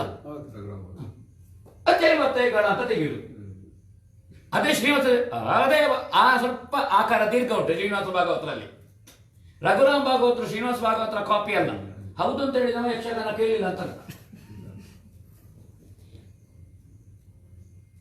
ಅದು ಅವರಿಗೆ ಇದು ರಘುರಾಮ್ ಅಥವಾ ಶ್ರೀನಿವಾಸ ಭಾಗವತರ ಮರಿಮಕ್ಕಳ ಪ್ರಾಯವಾಗಲಿಲ್ಲ ಅವ ಹೇಳುದು. ಇದಂತದ್ದು ಅಗಲಿ ಶ್ರೀನಿವಾಸ ಭಾಗವತರ ಮಟ್ಟು ವ್ಯತ್ಯಾಸ ಉಂಟು. ಅವರು ಉದಾಹರಣೆಗೆ ಒಂದು ದಿವಸ ತಾನು ಕುಳಿತಿಪ್ಪರ ಸಭೆಗೆ ಬಿಡುತ್ತಿಗೆ ಆದ ಮೇಲೆ ಎತ್ತುಗಡೆ ಮಾಡುವಾಗ ಅದು ಕತೆ ಹೇಳುವುದು. ಬಹುಶಃ ಮಧ್ಯಮಾವತಿ ರಾಗ ಅಂತ ನಾನು ತಿಳ್ಕೊಂಡಿದ್ದೇನೆ. ಅದು ತೆಂಕು ಬಡಗು ಬಡ ಬಡಗಿನಲ್ಲಿ ಮಟ್ಟಿನಲ್ಲಿ ವ್ಯತ್ಯಾಸವೇ ಇಲ್ಲ, ಎಲ್ಲರೂ ಮಧ್ಯಮಾವತಿ ಹೇಳದಿದ್ರೆ ಭಾಗವತಲ್ಲ. ಅವರು ಬಿಡುತ್ತಿಗೆ ಆದ ಮೇಲೆ ಎತ್ತುಗಡೆ ಮಾಡುವಾಗ ಆ ಒಂದು ದಿವಸ ತಾನು, ನಾನು ಕೇಳಿದ್ದೆ ನರಸಿಂಹ ಭಟ್ರ ಹತ್ರ ಯಾಕೆ ಅಂತ. ನಾನು ಬಾಂಬೆಲಿ ಒಂದು ತಿಂಗಳ ಒಟ್ಟಿಗೆ ಇದ್ದೆ ನರಸಿಂಹ ಭಟ್ರ ಒಟ್ಟಿಗೆ. ಅದು ಕತೆ ಹೇಳುದು ಅಶೋಕ, ಕತೆ ಹೇಳುದು. ಹೌದು, ಕತೆ ಹೇಳುದು. ಸತ್ರಯಾಗದ ಕತೆ, ಈಶ್ವರ ಗಂಡ ಹೆಂಡತಿಗೆ ಕತೆ ಹೇಳುದು, ಹಾಗೆ ಬರುದು ಹೇಳಿದ್ರು. ಇದು ಗ್ರೇಟ್ ಅಗಲಿ ಶ್ರೀನಿವಾಸ ಭಾಗವತ. ಅಗಲಿ ಭಾಗವತರು ಪದ್ಯ ಹೇಳುವಾಗ ಈಶ್ವರನಿಗೆ ರಂಗಸ್ಥಳದಲ್ಲಿ ಇದ್ದಾನೆ, ಹಗಲು ವ್ಯವಹಾರದಲ್ಲಿ ಇಲ್ಲ ಅಂತ ಗೊತ್ತಾಗಬೇಕು ಅವನಿಗೆ. ಇದು ಕತೆ ಹೇಳುವ ಪದ್ಯ, ಇದು ಭಾವ ಯಾವುದು ಅಂತ ಗೊತ್ತಾಗಬೇಕು ಅವನಿಗೆ. ಗೊತ್ತಾಗದಿದ್ರೆ ಅವರ ರಂಗಸ್ಥಳದಲ್ಲಿ ವೇಷ ಮಾತ್ರ ಇದೆ, ಮನಸ್ಸು ರಂಗಸ್ಥಳದಲ್ಲಿ ಇಲ್ಲ ಕಥೆಯಲ್ಲಿ ಅಂತ. ರಘುರಾಮ ಭಾಗವತರು ಅದರ ಮಾಡಿಫಿಕೇಶನ್, ಬದಲಾವಣೆ. ಕಲೆ ಅದು ಪ್ರವಾಹ. ಗಂಗಾ ನದಿ ಹೊರಡುವಾಗ ಅಷ್ಟು ಅಗಲ ಇರಲಿಲ್ಲ, ಅದು ಬಂದು ಬಂದು ಬಂದು ಕಾಶಿ ಹತ್ರ ಬರುವಾಗ ಅಗಲಾಗಿದೆ, ವಿಸ್ತರಿಸಿಕೊಂಡಿದೆ. ಯಾವುದೇನೆ ಕಲೆಯೂ ಹಾಗೆ ವಿಸ್ತರಿಸ್ತಾರೆ. ವಿಸ್ತರಿಸಿದ ಒಂದು ನದಿಯೇ ಮತ್ತೊಂದು ಕಡೆ ಬರುವಾಗ ಆಳ ತುಂಬ ಇರ್ತದೆ, ಪುನಃ ಅದು ಸ್ವಲ್ಪ ಸಪುರ ಆಗ್ತದೆ. ಅದೇ ವಿಸ್ತಾರ ಇರ್ತದೆ ಅಂತ ಹೇಳಿಕ್ಕೆ ಬರೋದಿಲ್ಲ. ಅದು ಸಪುರ ಆಗುವಾಗ ಅದರ ವೇಗ ಹೆಚ್ಚಿರ್ತದೆ. ಸ್ವಲ್ಪ ಬಂಡೆಲ್ಲ ಸಿಕ್ಕಿದ್ರೆ ಅದು ಮತ್ತು ವೇಗ ಇರ್ತದೆ, ಅದು ಆಕ್ರಮಣ ಇದಿರ್ತದೆ ಅದರ ಪ್ರವಾಹದಲ್ಲಿ. ಬಯಲು ಸಿಕ್ಕಿದ್ರೆ ಹದವಾಗಿ ಅದರಲ್ಲಿ ಸೆಳೆತ ಗೊತ್ತಾಗುವುದಿಲ್ಲ. ಹಾಗೆ ಅಗರಿ ಮಟ್ಟು ಅಥವಾ ಮಾರ್ಗ ಏನಿದೆ, ಶ್ರೀನಿವಾಸ ಭಾಗವತರಿಂದ ತೆರೆದು ತೆರೆದು ತೆರೆದು ಹೋಗಿದೆ. ರಘುರಾಮ್ ಭಾಗವತರು ಬರುವಾಗ ಪುನಃ ಸ್ವಲ್ಪ ಹತ್ರ ಬಂತು, ರಘುರಾಮ್ ಭಾಗವತರು ಪುನಃ ವಿಸ್ತರಿಸಿ. ಅದು ಹಾಗೆ ಆಗುವಂಥದ್ದು, ವಿಸ್ತರಿಸ್ತದೆ. ಅದನ್ನು ರವಿಚಂದ್ರ ಕನ್ನಡಿಗಟ್ಟೆ ಅವರು ಅನುಷ್ಠಾನಿಸಿದ್ದಾರೆ ಅಂತ ನಾನು ತಿಳ್ಕೊಂಡಿದ್ದೇನೆ. ರವಿಚಂದ್ರ ಕನ್ನಡಿಗಟ್ಟೆಯವರಿಗೆ ಗಣಪತಿ ಭಟ್ರಿಂದ ಬಂದಂಥ ಬಳುವಳಿಯಾಗಿ ಬಂದಂಥ ಮಟ್ಟುಗಳಿದೆ, ಮತ್ತು ರವಿಚಂದ್ರ ಕನ್ನಡಿಗಟ್ಟೆಯವರದ್ದೇ ಒಂದು ಮಟ್ಟಿ ಇದೆ ಇದರ ಒಳಗೆ. ಅವರ ದೇವತೆಗಳಾದ ಮೇಲೆ ಮತ್ತೆ ಮುಂದೆ ಹೋಗುವಾಗ ಸ್ವರೂಪ ರವಿಚಂದ್ರ ಕನ್ನಡಿಗಟ್ಟೆಯವರ ಮಟ್ಟು ಜಾಗೃತ ಆಗಿದೆ, ಅವರ ಸ್ವಯಂ ಮಟ್ಟು. ನೀವು ಯಾವ ಹಿರಿಯರನ್ನು ಅನುಸರಣೆ ಮಾಡಿ, ಆದರೆ ನಿಮ್ಮತನವನ್ನು ಉಳಿಸಿ. ಇದರಲ್ಲಿ ಗ್ರೇಟ್ ಭಾಗವತ ಹೊಳ್ಳರು ಅವರವರ ತಂದೆಯವರದ್ದು, அந்த ಅಗರಿಯವರದ್ದು ತರುವಾಗಲೂ ಸಹ ಹೊಳ್ಳರಿಗೆ ಹೊಳ್ಳತನವನ್ನು ಬಿಡ್ಲಿಕ್ಕೆ ಮನಸ್ಸು ಬರೋದಿಲ್ಲ ಅಂತ ಬಿಡುವುದಿಲ್ಲ. ಅವರು ಹೊಳ್ಳತನವನ್ನು ಬಿಡುವುದಿಲ್ಲ. ಹೊಳ್ಳತನದ ಅವರ ತಂಬಿಗೆಯಲ್ಲಿ ನಿಮ್ಮ ಮನೆಯ ಹಾಲು. ಅಗರಿ ಭಾಗವತಿಗೆ ಹಾಲು ಯಾವುದರಲ್ಲಿ? ತಂಬಿಗೆ ಅವರದ್ದೇ ಹಾಲು, ಅಗರಿ ಭಾಗವತರ ಮನೆಯಲ್ಲಿ. ಇದು ಕಲಾವಿದರು ತುಂಬಿಸಿಕೊಳ್ಬೇಕಾದ್ದು. ಕಲೆಯನ್ನು ತನ್ನ ಪಾತ್ರದಲ್ಲಿ ತುಂಬಿಸಬೇಕು, ತನ್ನ ಧ್ವನಿಯಲ್ಲಿ ಅವರನ್ನು ತುಂಬಿಸಬೇಕು. ಹಾಗಾದ ಕಾರಣ ಅಗರಿ ಭಾಗವತರು, ಶ್ರೀನಿವಾಸ ಭಾಗವತರು, ರಘುರಾಮ್ ಭಾಗವತರು ಏನು ಮಟ್ಟುಗಳನ್ನು, ಆ ಕಲಾಯಾನವನ್ನು ಅಥವಾ ಕಲಾಮೃತವನ್ನು, ಏನು ಅಮೃತ, ಯಾಕೆಂದರೆ ಅದು ಯಾವಾಗಲೂ ಉಂಟು, ಅವರು ಹೇಗೆ ಕೊಟ್ಟಿದ್ದಾರೆ, ಅದು ನಿಮ್ಮ ನಿಮ್ಮ ಕಂಠದಲ್ಲಿ, ನಿಮ್ಮ ನಿಮ್ಮ ಧ್ವನಿಯಲ್ಲಿ, ನಿಮ್ಮ ನಿಮ್ಮ ಪಾತ್ರದಲ್ಲಿ ನೀವು ಅವರನ್ನು ನೆನಪಿಸುವಂತಹ ಕೆಲಸವನ್ನು ಮಾಡ್ತಾ ಇದ್ದೀರಿ. ಇವತ್ತು 2 ಭಾಗವತರ, ಒಂದು ಮಾಂಬಾಡಿ ನಾರಾಯಣ ಭಾಗವತರ, ಮತ್ತೊಂದು ಅಗರಿ ಮಟ್ಟುಗಳು ಇದು ಬಂದಿದೆ. ಇದನ್ನು ಎಲ್ಲರೂ ಅನುಸರಿಸಬೇಕು. ಇನ್ನೊಂದು ಭೀಮ್ ಪಲಾಸ್ ರಾಗವೋ ಮಧ್ಯಮಾವತಿಯೋ, ಅದಕ್ಕೆ ನಾನು ಅದನ್ನು ಮೊನ್ನೆಯೂ ಇದನ್ನು ಹಿಂದೆ ಹೇಳಿದೆ ನೋಡ. ಅಗರಿ ಶ್ರೀನಿವಾಸ ಭಾಗವತರ ಏರು ಪದ್ಯವನ್ನು ಒಬ್ಬರು ಅನುಸರಿಸಿ ನೋಡ, ಅಲ್ಲಿಗೆ ನಿವೃತ್ತನಾಗ್ತೇನೆ. ಅಗರಿ ಶ್ರೀನಿವಾಸ ಭಾಗವತರ, ಅಗರಿ ರಘುರಾಮ್ ಭಾಗವತರ ವೀರರಸದ ಪದ್ಯವನ್ನು ಅನುಸರಿಸಲಿಕ್ಕೆ ಒಬ್ಬ ಮನುಷ್ಯನಿಂದ ಈಗ ಸತ್ಯ ಇಲ್ಲ. ನಾನು ಆಗುದೇ ಇಲ್ಲ ಅಂತ ಹೇಳುವುದಿಲ್ಲ. ಯಾವುದು ಅಲಗು ನನಗೆ ಅಗರಿ ಭಾಗವತರು ಬಲಿಪ ಭಾಗವತರ ಜೊತೆಗೆ ಜೋಡಾಟದಲ್ಲಿ ಪದ್ಯ ಹೇಳ್ತಾ ಇದ್ರು ಅಂತ ಈಗಲೂ ಜಿಗಿಲಾಗ್ತದೆ. ಹೌದದು ಅಂತ ಬಲಿಪ ಭಾಗವತರ ಬೋರ್ ಕರೆಯುವ ಇದು ಎಂಥದ್ದು ಬರೆಯೋದು, ಅದು ಸಿಂಹ ಅದು. ಅದು ಅದರಲ್ಲಿ ಅಗರಿ ಭಾಗವತರು ಕಂಡುಕೊಂಡ್ರು. ಅಡ್ಡಿಯಳಕದಲ್ಲಿ 79 ಇನ್ನೊಂದು ಕುರುಕ್ಷೇತ್ರ ಆಯಿತು, ಕೂಡಾಟ, ಒಂದು ಸಹಾಯ ಅಂತ. ಬಲಿಪ ಭಾಗವತರು, ಅದು ಬಲಿಪ ಭಾಗವತರು ಉಚ್ಚಾಯದಲ್ಲಿ, ಅದು ತುರಿಸುವ ಕೊಂಬಿದ್ದ ಕಾಲ ಅವರಿಗೆ, ಹೌದು, ದಶಕದ ಕೊಂಬಿದ್ದ ಕಾಲ. ಮಂಡೆಚ್ಚರು ತನ್ನ ಒಂದು ಸಂಗೀತದಲ್ಲಿ ಗೆದ್ದರು ಅಂತ ಭಾಗವತಿಗೆಯನ್ನು, ಅಂದರೆ ಬಲಿಪರನ್ನು ಸೋಲಿಸಿದ್ರು ಅಂತ ಅರ್ಥ ಅಲ್ಲ, ಭಾಗವತಿಗೆಯಲ್ಲಿ ಗೆಲ್ಲುದವರು ಅವರ ಸಪೂರ ಸ್ವರದಲ್ಲಿ. ಆ ತಡೆಯವರೇ ಅಭಿಮನ್ಯು, ಕೃಷ್ಣ ಬಾಬುವಿನ ಅಭಿಮನ್ಯು, ಏನು ಮಂಕುಡ ಸಂಜೀವ ಶೆಟ್ರ ಸುಭದ್ರೆ. ಹಾಗಾದರೆ ಸ್ವರದ ಬೋರ್ಗತೆಯಿಂದ ಗೆಲ್ಲುವುದಲ್ಲ, ಸಂದರ್ಭ ಬಳಸುವ ರಾಗ ಮಟ್ಟುಗಳು ಇದು. ಇಲ್ಲದಿದ್ದರೆ ಅಗರಿ ಶ್ರೀನಿವಾಸ ಭಾಗವತರದ್ದು ದೊಡ್ಡ ಆಕರ್ಷಣೀಯವಾದ ಶ್ರವಣ ಸುಖವಾದ ಗರಳ ಕೊರಳದು. ಜೊತೆಗೆ ಅಗರಿ ಮಾರ್ಗ, ಇದೊಂದು ನಾನು ಹೇಳಬೇಕಾದ್ದು. ಅಗರಿ ಮಾರ್ಗ ಅಂದರೆ ಅಗರಿ ಭಾಗವತರ ಭೀಮ್ ಪಲಾಸ್ ರಾಗವ ಮಧ್ಯಮಾವತಿ ರಾಗವ ಹೇಳುವುದಷ್ಟಲ್ಲ, ಇದು ಅಗರಿ ಅವರ 10% ಹೇಳಿದ್ದಾರೆ. ಅವರು ಹೇಳುವ ಪದ್ಯದ ಕ್ರಮ, ಅವರ ಕವಿತಾ ಶಕ್ತಿ, ಅರ್ಥಧಾರಿಗೆ ಆಧ್ಯಾತ್ಮವನ್ನು ಅಥವಾ ಶೃಂಗಾರದ ಮಟ್ಟಗಳನ್ನು ಯಾವುದನ್ನು ಪ್ರೆಸೆಂಟ್ ಮಾಡಬೇಕು, ಬೇಕಾದ ಸರಳ ಸಾಹಿತ್ಯ ಪದ್ಯದಲ್ಲಿ ಆ ಪದ್ಯವೇ ಹೇಳುತ್ತದೆ ಅದು ಯಾವ ತಾಳದಲ್ಲಿ ಹೇಳಬೇಕು ಮತ್ತು ಯಾವ ರಾಗ ಬಳಸಬೇಕು ಅಂತ. ಬೇಕಾದಷ್ಟೇ ಪದ್ಯ, 160 ಆದರೆ 161ನೇ ಪದ್ಯ ಅವರ ಪುಸ್ತಕದಲ್ಲಿ ಸಿಗುವುದಿಲ್ಲ. ಯಾಕೆ ಸಿಗುವುದಿಲ್ಲ ಅಂದರೆ ಪ್ರಸಂಗ ಕೂತು ಬರೋದಲ್ಲ, ರಂಗಸ್ಥಳದಲ್ಲಿ ಹಾಡಿದ್ದು ಪ್ರೇರಣೆಯಿಂದ. ಅದನ್ನು ಕೇಳಿ ಹೊಸ ಇಟ್ಲು ಮಾಲಿಂಗ ಭಟ್ರ ಅಂತವರು ಬಾಯಿಪಾಠ ಮಾಡಿ ಮತ್ತೆ ಬರೆದದ್ದು. ಅಗರಿ ಭಾಗವತರು ಕೂತು ಬರೆದದ್ದು ಬಹುಶಃ ಲಲಿತೋಪಾಖ್ಯಾನ ಮಾತ್ರ. ಹೌದು, ಪೊಳಲಿ ಶಂಕರಣ ಶಾಸ್ತ್ರಿಗಳ ಕಥೆ ಕೇಳಿ, ಅದು ಕೂತು ಬರೆದದ್ದು ನಿಂತುಕೊಂಡು ಬರ್ಕೊಂಡು ಹೋದ್ದು ಅಂತ ಗೊತ್ತಿಲ್ಲ ಇನ್ನು, ಸೂರ್ಯ ಮತ್ತು ಹನುಮಂತನಾಗೆ. ಹೌದು, ಅದು ಅಗರಿ ಭಾಗವತರು ಹಾಗಾದ ಕಾರಣ. ಸರಳ ಸಾಹಿತ್ಯಗಳು, ಬಿಡುವ ಪದ್ಯಗಳಿಲ್ಲ, ಆ ಸಂದರ್ಭಕ್ಕೆ ಬೇಕಾದ ಪದ್ಯಗಳು ಅಗರಿ ಭಾಗವತರು. ಈ ಮಟ್ಟನ್ನು ನೀವು ಈಗ ಬಿಡುವುಂಟು, ಈಗ 3 ತಿಂಗಳು ಬಿಡುವು, ಒಂದು ಪ್ರಸಂಗ ಬರೆಯುವ ಕಡೆಗೆ ಯೋಚನೆ ಮಾಡಿ. ಆಗ ನೀವು ಪೂರ್ಣ ಅಗರಿಯವರ ಸಂಸ್ಮರಣೆ ಮಾಡಿದಾಗ ಆಯಿತು. ಅಗರಿ ಮಾರ್ಗದಲ್ಲಿ ನೀವು ಹೋದಾಗ ಆಯಿತು, ಅದನ್ನು ಮಾಡಿ. ಹಾಗಾದರೆ ಅದು ಮಟ್ಟು. ಯಾರಿಗೆ ಯಾವ ಪಾತ್ರ ಕೊಡಬೇಕು, ಯಾರಿಗೆ ಯಾವುದನ್ನು ಕೊಟ್ಟರು ಅದನ್ನು ಪಾತ್ರವನ್ನಾಗಿಸಬಹುದು. ಅಗರಿ ಉದಾಹರಣೆಗೆ ಪ್ರಕಾಶ್ ಚಂದ್ರ ಬಾಯರ್, ಅದು ಸೌತೆಕಾಯಿ ಇದ್ದಾರೆ, ಯಾವುದು ಕೊಟ್ಟರೆ ಆಗ್ತದೆ. ಸೌತೆಕಾಯಿ ಉಪನಯಗೂ ಆಗ್ತದೆ, ಪಲ್ಯಕ್ಕೂ ಆಗ್ತದೆ, ಪಚ್ಚಡಿಗೂ ಆಗ್ತದೆ, ಯಾವುದಕ್ಕೂ ಆಗ್ತದೆ. ಅಗರಿ ಭಾಗವತರ ಕೈಯಲ್ಲಿ ತಯಾರಾದ ಕಲಾವಿದರು ಅವರು ಸರ್ವಾಂಗೀಣ ಕಲಾವಿದರು. ಯಾರಿಗೆ ಯಾವ ಪಾತ್ರ ಕೊಟ್ಟರು ಪಾಸು. ಇದರಲ್ಲಿ ಶ್ರೇಣಿಯವರ ಬಪ್ಪ ಬ್ಯಾರಿ, ಶ್ರೇಣಿಯವರ ಮಾಧವ ಭಟ್ಟ, ಶ್ರೇಣಿಯವರ ಹೆಡ್ಡ, ಬುದ್ಧಿವಂತ ಹೆಡ್ಡ, ಅದು ದೊಡ್ಡ ಸಾಮಗ್ರ ಆದರೆ ಬರೇ ಹೆಡ್ಡ ಚಂದಗೊಪ್ಪ. ಶೇಣಿಯವರ ಬುದ್ಧಿವಂತ.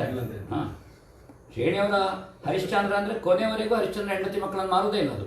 ಯಾಕಂದರೆ ಹೆಂಡತಿ ಮಕ್ಕಳನ್ನು ಮಾರಲಿಕ್ಕೆ ಶೇಣಿತನ ಬಿಡುವುದಿಲ್ಲ. ಹಾಗೆ ಹರಿಶ್ಚಂದ್ರ ಅವರದ್ದು ತುಂಬ ಸಕ್ಸಸ್, ವಿಶ್ವಾಮಿತ್ರ ಅದು ಜೋರು ಮಾಡೋದಲ್ವ. ನಾನು ಅವ್ರ ಹತ್ರ ಹೇಳಿದ್ದೇನೆ, ಹರಿಶ್ಚಂದ್ರ ಅಜ್ಜ ನಿಮ್ಮದು ಫೈಲ್ ಅಂತ. ಹೌದು ಮಾರೆ, ಹೆಂಡತಿ ಮಕ್ಕಳನ್ನು ಮಾರೋದು ಹೇಗೆ ಹೇಳಿದ್ದಾರೆ ಅವರು. ಅದು ಶೇಣಿತನ ಒಪ್ಪುದಿಲ್ಲ. ಅಂತಹ ಬೋರ್ಗರೆಯುವ ಒಂದು ಒಂಟಿ ಸಲಗವನ್ನು ಒಂದು ಭಾಗವತಿಗೆ ಅಂಕುಶದಿಂದ ಅಗರಿಯವರು ಮಣಿಸಿದ್ದಾರೆ ಅಂದ್ರೆ ಅಗರಿಯವರು ಏನು ಅಂತ ಆಲೋಚನೆ ಮಾಡಿ. ಇದೆಲ್ಲ ಶ್ರೇಣಿಯವರಿಗೆ ಹಾಕುವ ಅಂಕುಶ ಹತ್ರ ಅದ್ರ ಅಗರಿ ಭಾಗವತರ ಹತ್ರ ಇತ್ತು. ಅದು ದೊಡ್ಡ ಅಗರಿಯವರು ಹೌದು, ಸಣ್ಣ ಅಗರಿಯವರು ಹೌದು. ಶ್ರೇಣಿಯವರ ಆ ಆನೆಗೆ ಕಿವಿಗೆ ಹಿಡಿಯುವ ಅಂಕುಶ ಇತ್ತು, ಸುತ್ತಿಲ್ಲಲ್ಲ. ಆ ಮಾಧವ ಭಟ್ಟನ ಪಾತ್ರದಲ್ಲಿ ಕೊನೆಗೆ ಶ್ರೇಣಿಯವರು ಹೇಳ್ತಿದ್ರು ಈ ಪ್ರಸಂಗ ಬರೆದಕ್ಕೆ, ಅದೇ ಹಿಂದಿನವರು ಮಾಡಿದ ಕರ್ಮ ಅಂತ ಹೇಳುದು ಶ್ರೇಣಿಯವರು. ಅದಕ್ಕೆ ಅಗರಿಯವರದೊಂದು ಪ್ರಯೋಗ ಉಂಟು ಶಬ್ದ, ಅದನ್ನು ನಾನೀಗ ಮಾಧ್ಯಮದಲ್ಲಿ ಹೇಳುವುದಿಲ್ಲ.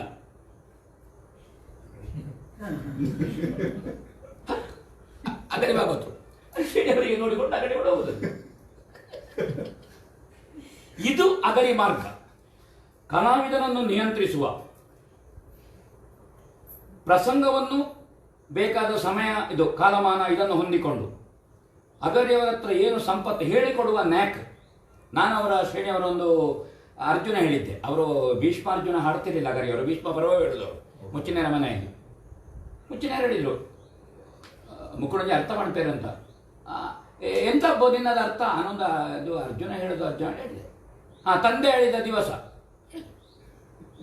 ಅದರ ಮೊದಲು ನೀನು ಇದು ಕೃಷ್ಣನ ಹತ್ರ ಮಾತಾಡ್ಲಿದ್ದ ಹೇಳಿದ್ರು. ಕೃಷ್ಣನ ಹತ್ರ ಅದನ್ನು ನೀನೇ ಮಾತಾಡ್ಲಿ ಹೇಳಿದ್ರು. ನೀನು ಅರ್ಜುನ ಇದು ಕೃಷ್ಣ ಸಾರಥಿ, ನೀನೇ ಅರ್ಥ ಎತ್ತುಗಡೆ ಮಾಡು, ಏನು ಮಾತಾಡಬೇಕು ಅಂತ ಹೇಳಿಕೊಟ್ಟ. ಕೃಷ್ಣ ಸಾರಥಿ, ಅರ್ಜುನ ಮಾತಾಡಿಸು ಮಾಡು. ತಂದೆ ಹೇಳಿದ ದಿವಸದಿಂದ ಎಂತ ಬಗಳುತ್ತೇವೆ, ಅದು ಅಗರಿ ಶೈಲಿ. ಎಂತ ಬಗಳುತ್ತೆ ಹೇಳು, ಅದು ಅಗರಿ ಅವರು ಹೇಳಿದ್ರೆ ಅದು ಎಂತ ಅಂತ ಕೇಳಲಿಕ್ಕಿಲ್ಲ. ಅಲ್ಲ, ನಿಂಗೆ ಹೇಳಿಲ್ಲ, ಆನೆ ಹೇಳಿಕೊಡ್ತೇನೆ, ನೀ ಸುರಿಗೆ ಬಗಳು ಹೇಳಿದೆ. ಹೌದಾ ಶೇಣೆ, ಇದಕ್ಕೆ ಭವಿಷ್ಯ ಇದ್ದು ಮಾರಾಯ ಈ ಮಾಡಿಗೆ ಹೇಳಿದ್ರು. ಇದಕ್ಕೆ ಭವಿಷ್ಯ ಇದ್ದು ಇದಕ್ಕೆ ಅಂತ ಎತ್ತದ ಮಾತಾಡಿದೆ. ನಿಜವಾಗಿ ಆ ಪ್ರಸಂಗದ ಅರ್ಜುನನಿಗೆ ಒಂದೇ ಪದ್ಯ, ನನಗೆ ಮತ್ತೊಂದು ಪದ್ಯ ಕೊಟ್ಟರು ಅಂತ ತಾಳಮಧ್ಯ. ಯಾವ ಪದ್ಯ ಅಂತ ನನಗೆ ಮತ್ತೋಗಿದೆ. ಶ್ರೇಣಿಯವರಿಗೆ ಸ್ವಲ್ಪ ಮಾತಾಡಿದ್ರು, ಶ್ರೇಣಿಯವರು ಮತ್ತೊಂದು ಅದಕ್ಕೆ ಇದು ಅರ್ಥ ಹೇಳಿದ್ರು, ಪುನಃ ನನಗೊಂದು ಪದ್ಯ ಇತ್ತು. ಆ ಕ್ರಮ ಕುರಿಯ ಶಾಸ್ತ್ರಿಗಳಲ್ಲಿ ಕಾಣಬಹುದು ನೋಡಿ. ಸ್ವಲ್ಪ ಒಳ್ಳೆ ಕೆಲಸ ಮಾಡಿದರೆ, ಚಂದ ಅರ್ಥ ಹೇಳಿದರೆ ಇದು. ಒಂದು ವೀರವರ್ಮ ಕಾಳಗದಲ್ಲಿ ನಮ್ಮ ಮೇಳದ ಆಟ ಕುರಿಯದಲ್ಲಿ ಆಗಿತ್ತು. ಶಿವರಾಮ ಜೋಗಿರು ಒಂದೇ ಪದ್ಯದಲ್ಲಿ ವೀರವರ್ಮ ಹೋಯ್ತು, ಅಡ್ಡ ಹಾಕಿದ್ರಲ್ಲ. ಶಿವರಾಮ ನಿಲ್ಲು, ಭಾಗವತ ಕೂದಲು, ನೀನು ಮುಂದರಿಸೋದಲ್ಲ, ಮುಂದರಿಸೋದು ಭಾಗವತ. ನಿಲ್ಲಿಸಿದ್ದೆ, ಅಡ್ಡ ಹಾಕಿ ಪದ್ಯ ಕೊಟ್ಟರು. ಆ ಪದ್ಯ ಹಾಕಿ ಮುಂದೆ ಹೋಯ್ತು, ಮುಂದೆ ಹೋಗಲಾಯ್ತು, ಇನ್ನು 2 ಪದ್ಯ ಇತ್ತು, ನಿಲ್ಲು.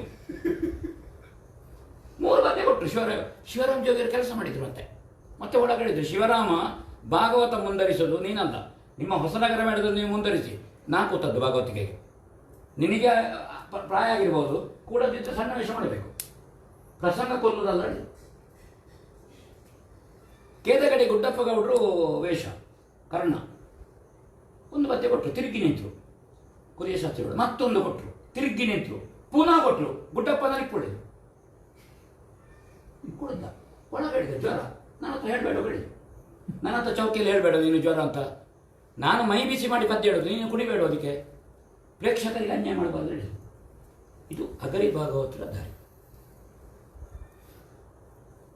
ಈ ಮಾರ್ಗ, ಅಗರಿ ಮಾರ್ಗ ಏನುಂಟು, ಬರೇ ಭಾಗವತಿಗೆ ಇದಷ್ಟೇ ಅಗರಿ ಮಾರ್ಗ ಅಲ್ಲ.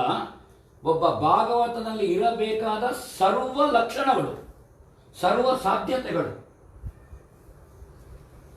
ಭಾಗವತಿಗೆ ಕಾಮಧೇನು ಅಗರಿ. ನಾನು ಅಷ್ಟೇ ಹೇಳ್ತೇನೆ. ನಿಮ್ಮ ತಂಬಿಗೆ ಪ್ರಮಾಣ ಎಷ್ಟುಂಟು, ನಿಮಗೆ ಹಾಲು ಕರೀಲಿಕ್ಕೆ ಸಾಮರ್ಥ್ಯ ಎಷ್ಟುಂಟು, ಬೆರಳಿನಲ್ಲಿ ಕೈ ಬೆರಳು ಸಿಡಿತ ಶುರುವಾದರೆ ಹಾಲು ಬರುವುದಿಲ್ಲ, ಅಷ್ಟು ಅದರಿಂದ ನೀವು ಪಡಿಬಹುದು. ಅದು ಗ್ರೇಟ್ ಭಾಗವತ. ಆ ಮಟ್ಟನ್ನು ಉಳಿಸೋದು, ಕ್ರಮವನ್ನು ಉಳಿಸೋದು ಅಂದರೆ ಸಮಗ್ರ ಅಗರಿಯವರ, ಬರೀ ಅಗರಿ ಎಂಟರ್ಪ್ರೈಸಸ್ಗೆ ಮಾತ್ರ ಹೋಗಿ ಫ್ರಿಡ್ಜ್ ಮತ್ತು ಇದು ಕನ್ಸೆಷನ್ ಮಾಡಿ ಅಂತ ತಗೊಳ್ಳೋದು ಅಗರಿ ಮಾರ್ಗ ಅಲ್ಲ. ಅದು ಮನೆಗೆ ಕಳಿಸಿ, ನೀವು ನನಗೂ ಕಳಿಸಿ. ಇದು ಉಳಿತಾಯರು.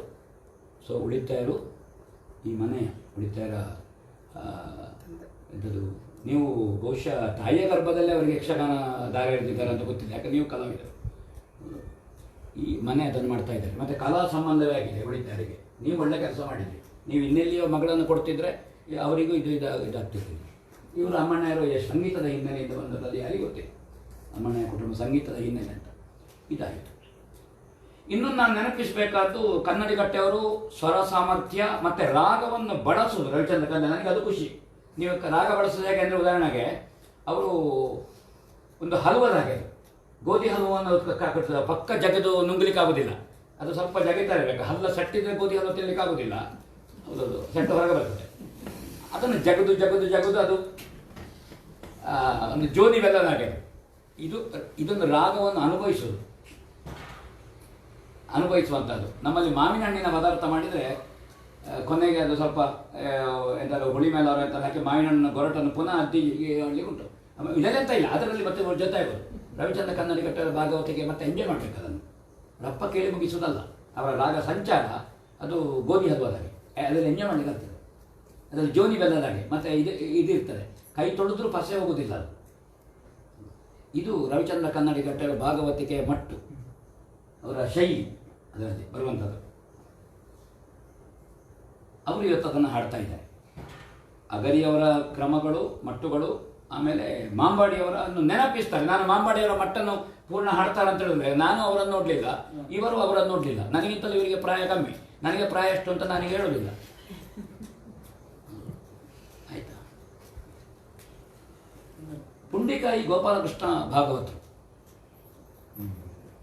ಅದು ಬಲಿಪ ಹೆಸರು ಹೇಳ್ತದೆ. ಇವರ ಪದ್ಯ ಕೇಳಿದರೆ ಉಳಿಯುವುದವರು ಬಲಿಪರು, ಇವರು ಬಲಿಪ. ಬಲಿಪ ನಾರಾಯಣ ಭಾಗವತರು ದೊಡ್ಡ ಬಲಿಪರು, ಅಜ್ಜ ಬಲಿಪರು. ನಾನು ಕೇಳಲಿಲ್ಲ, ಬಟ್ ಶ್ರೇಣಿವಂತ ಹಿರಿಯರು ಹೇಳೋದು ಕೇಳಿದ್ದೇನೆ. ಭಾಗವತಿಕೆಯ ಬ್ರಹ್ಮ ಅಗರಿಯವರು, ಬಲಿಪರು ಭಾಗವತಿಕೆಯ ರುದ್ರ. ರುದ್ರ ಅಂದ್ರೆ ಇದಲ್ಲ, ರುದಂದ್ರಾವಯತಿ, ಕಣ್ಣೀರನ್ನು ಬರೆಯೋದು ಭಾವ. ರುದ್ರ ಹಿಡಿದಾಡು ನಮಗೆ ಚೆಂಡೆ, ಡಂಗ್ ಡಂಗ್ ಡಂಗ್ ಡಂಗ್, ಅದು ಬಿಗುವೆ ಚಕ್ಕೆ. ಭಾಗವತಿಕೆಯ ರುದ್ರ ಸಹ್ಯ ಹಿಡಿತ ಭಾಗವತಿಕೆಯ. ಮತ್ತೆ ಅವರ ಪದ್ಯದಲ್ಲಿ ಗಮಕ ಮರೆಯರೆ. ಅಗರಿಯವರ ಪದ್ಯದಲ್ಲಿ ನಾವು ಸಂಗೀತವನ್ನು ಉತ್ತರಾದಿಯನ್ನು ಹೇಗೆ ಅನುಭವಿಸ್ತೇವೆ, ಬಲಿಪ ಭಾಗವತರ, ಅದು ದೊಡ್ಡ ಬಲಿಪ ನಾರಾಯಣ ಭಾಗವತರು. ಈಗಿನ ನಮ್ಮ ಅವರು ದೊಡ್ಡವರಾದ ಕಾರಣ ಇವರು ಸಣ್ಣವರು. ಈಗ 80 ಕಳೆದ ನಿವೃತ್ತಿ ಅಂಚಿನಲ್ಲಿರುವ ಬಲಿಪ ನಾರಾಯಣ ಭಾಗವತರು ಗಮಕ. ಒಂದು ಏರು ಪದ್ಯ ಹೋಗ್ತಾ ಇದ್ದಾಗೆ ಅದು ಆ ಪಾಕ ಏರುವುದು ಅಂತ ಹೇಳೋದಿಲ್ಲ. ಒಂದು ಕರೋಪಾಡಿಯ ಹೆಸರುಬೇಳೆ ಪಾಯಸ ಮಾಡುವಾಗ ಆ ಪಾಕ ಏರುವುದು ಅಂತದು ಗಮಕ. ಭಾಗವತಿಗೆ ಗಮಕ, ಬಲಿಪದಂತೆ ಮತ್ತೊಬ್ಬರಲ್ಲಿ ಸಾಧ್ಯ ಇಲ್ಲ.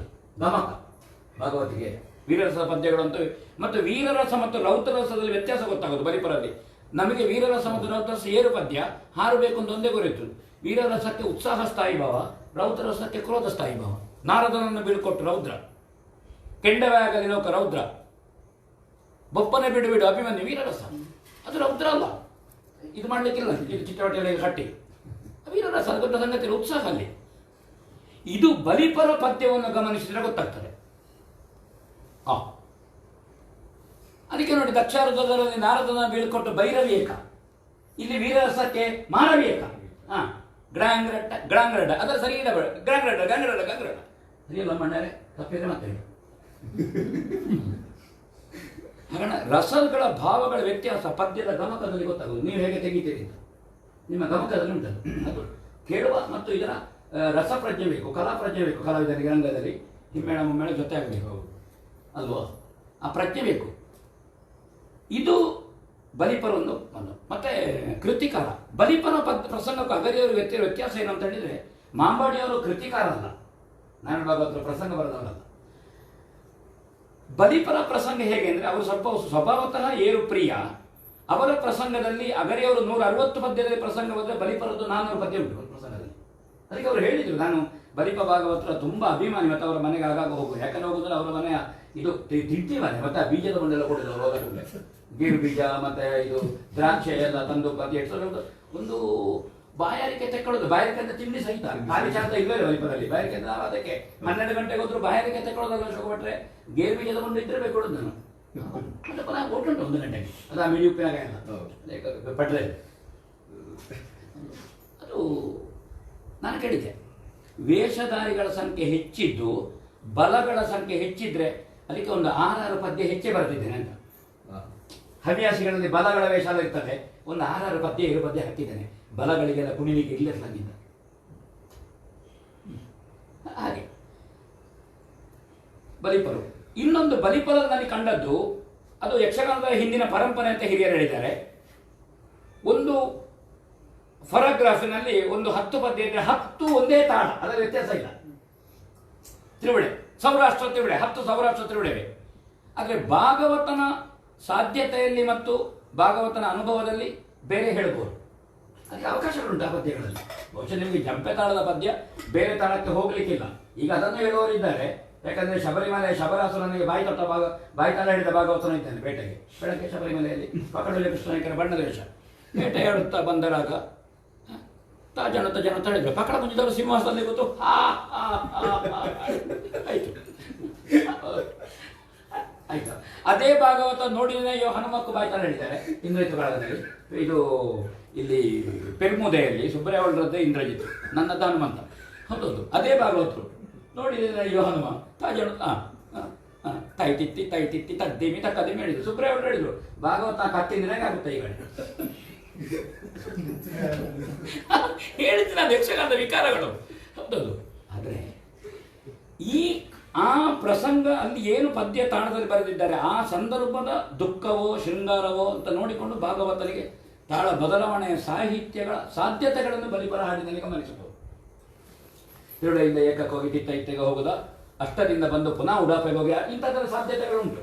ಅದು ಇದಕ್ಕೆ ವಿಪುಲ ಅವಕಾಶ ಉಂಟು ಬಲಿಪರ ಪದ್ಯದಲ್ಲಿ. ಬಲಿಪರು ಒಂದು ಮಟ್ಟನ್ನು, ಆದರೆ ಒಂದು ನಾವು ತಿಳ್ಕೊಂಡು ಬಲಿಪರ ನಾನು ಹೆಮ್ಮೆ ಪಡ್ತೇನೆ, ಅಗರಿಯವರಿಗಿದ್ದಂತಹ ಸಾಧ್ಯತೆಗಳು, ಆ ಇದ್ದ ಮನ್ನಣೆ, ಉತ್ತರ ಕನ್ನಡದೊಳಗೆ ಅಗರಿ ಭಾಗವತರು ವಿಠಲ ಶಾಸ್ತ್ರಿಗಳ ಜೊತೆಗೆ ಹೋದಂಥದ್ದು,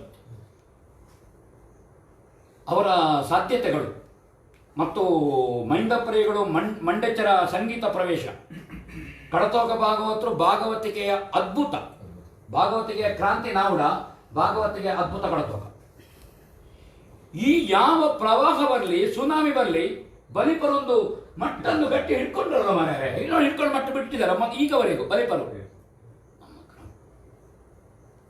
ಸೊ ಇವರು ಯಾರಿಗಿಂತಲೂ ನನಗೆ ಬಲಿಪರು ಅತ್ಯಂತ ದಶಾಂಗುಲಂ ಅಂತ ನನಗೆ ಬಲಿಪರು ನಿಲ್ಲುವುದು ವಿಚಾರನೇ ಇಲ್ಲ. ಮಂಡೆಚ್ಚರ ಸಂಗೀತ ಹೇಳಿ ನಾನನ್ನದನ್ನು ಹೇಳುದು. ಕಡತೋಗ ಭಾಗವತರ ಬೋಲ್ಟ್ ನಟ್ಟಿನಾಗ ಅವರ ಪದ್ಯ ಅಂದ್ರೆ ಅದು ಬಿಡಿಸಿ ಬೇಕಾದಲ್ಲಿ, ಅದು ನಿಮಗೆ ದೀರ್ಘದ ಒಡನಾಟ ಉಂಟಲ್ಲ, ಅದು ಎಲ್ಲಿಗೂ ಜಾಯಿಂಟ್ ಮಾಡ್ಲಿಕ್ಕೆ ಆಗ್ತದೆ. ಬೋಲ್ಟ್ ತೆಗೆದ್ರೆ ಆಯ್ತು, ಬಗ್ಗಿಸಬೇಕು, ಬಿಸಿ ಮಾಡಬೇಕು. ಮೈಸೂರು ಬಾಕಿನ ತುಂಡಿನಾಗ ಇಟ್ಟು ಇಲ್ಲಿ ಮರದ ಕಬಾಟಿನಲ್ಲಿ ತಿಂಡಿ ಅದ್ವೆ ಅಂತ ಆಗಬಾರ್ದು. ಮೈಸೂರು ಬಾಕಿ ತೆಗ್ದಿಂಗೆ ಹಲವಾದ್ರೂ ತೆಗ್ದಿರ್ಲಿಕ್ಕೆ ಆಗುದಿಲ್ಲ, ಕಟ್ ಮಾಡ್ಲಿಕ್ಕೆ ಆಗುದಿಲ್ಲ. ಕಡತೋಗ ಭಾಗವತರ ಪದ್ಯ ಹಾಗೆ, ಅದು ಎಲ್ಲಿಗೂ ಜಾಯಿಂಟ್ ಮಾಡ್ಲಿಕ್ಕೆ ಆಗ್ತದೆ. ಅದು ಮತ್ತೆ ಅದಕ್ಕೆ ತಾಳ ಹಾಕೋದು ಬೇಡ. ಅವರು ಸಿಗರೇಟ್ ಹೀಗೆ ಮಾಡಿಕೊಂಡು ಅದರಲ್ಲಿ ಇಲ್ಲಿಯೂ ಸಿಗರೇಟ್ ಹಿಡಿಯೋದ್ರಂತೆ ತಾಳ ಉಂಟು ಅಂತ ನಿಮಗೆ ದೀರ್ಘ ಒಡನಾಟ ಉಂಟು, ಬಲ್ಲಾರು ಬರ್ತದೆ ನಿಮಗೆ, ಅದು ತಾಳ ಉಂಟು. ಅದು ಭಾಗವತಿಗೆ ಅದ್ಭುತ. ಆ ಕಡತೋಗದವರ ಸಾಮರ್ಥ್ಯ ಎಷ್ಟು ಅಂತ ಕೇಳಿದರೆ, ಉಡುಪಿಯಲ್ಲಿ ಒಂದು ಪ್ರಕರಣದಲ್ಲಿ ನಾನು ಇದಕ್ಕೆ ಮುಗಿಸ್ತೇನೆ ಮಾತನ್ನು.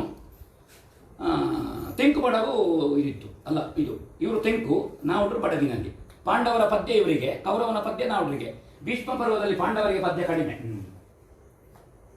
ಮುರವಿರಾಮನ ಶ್ರೀಕರಾಂದ್ರಿಗೆ ಮಣಿದ ಭೀಷ್ಮನ ನೆಗಹಿ ಕೃಷ್ಣನು, ಸರಿಯಾ? ಶಿರವ ಚಾಚಲು ನೆಗಹಿ ಕೃಷ್ಣನು.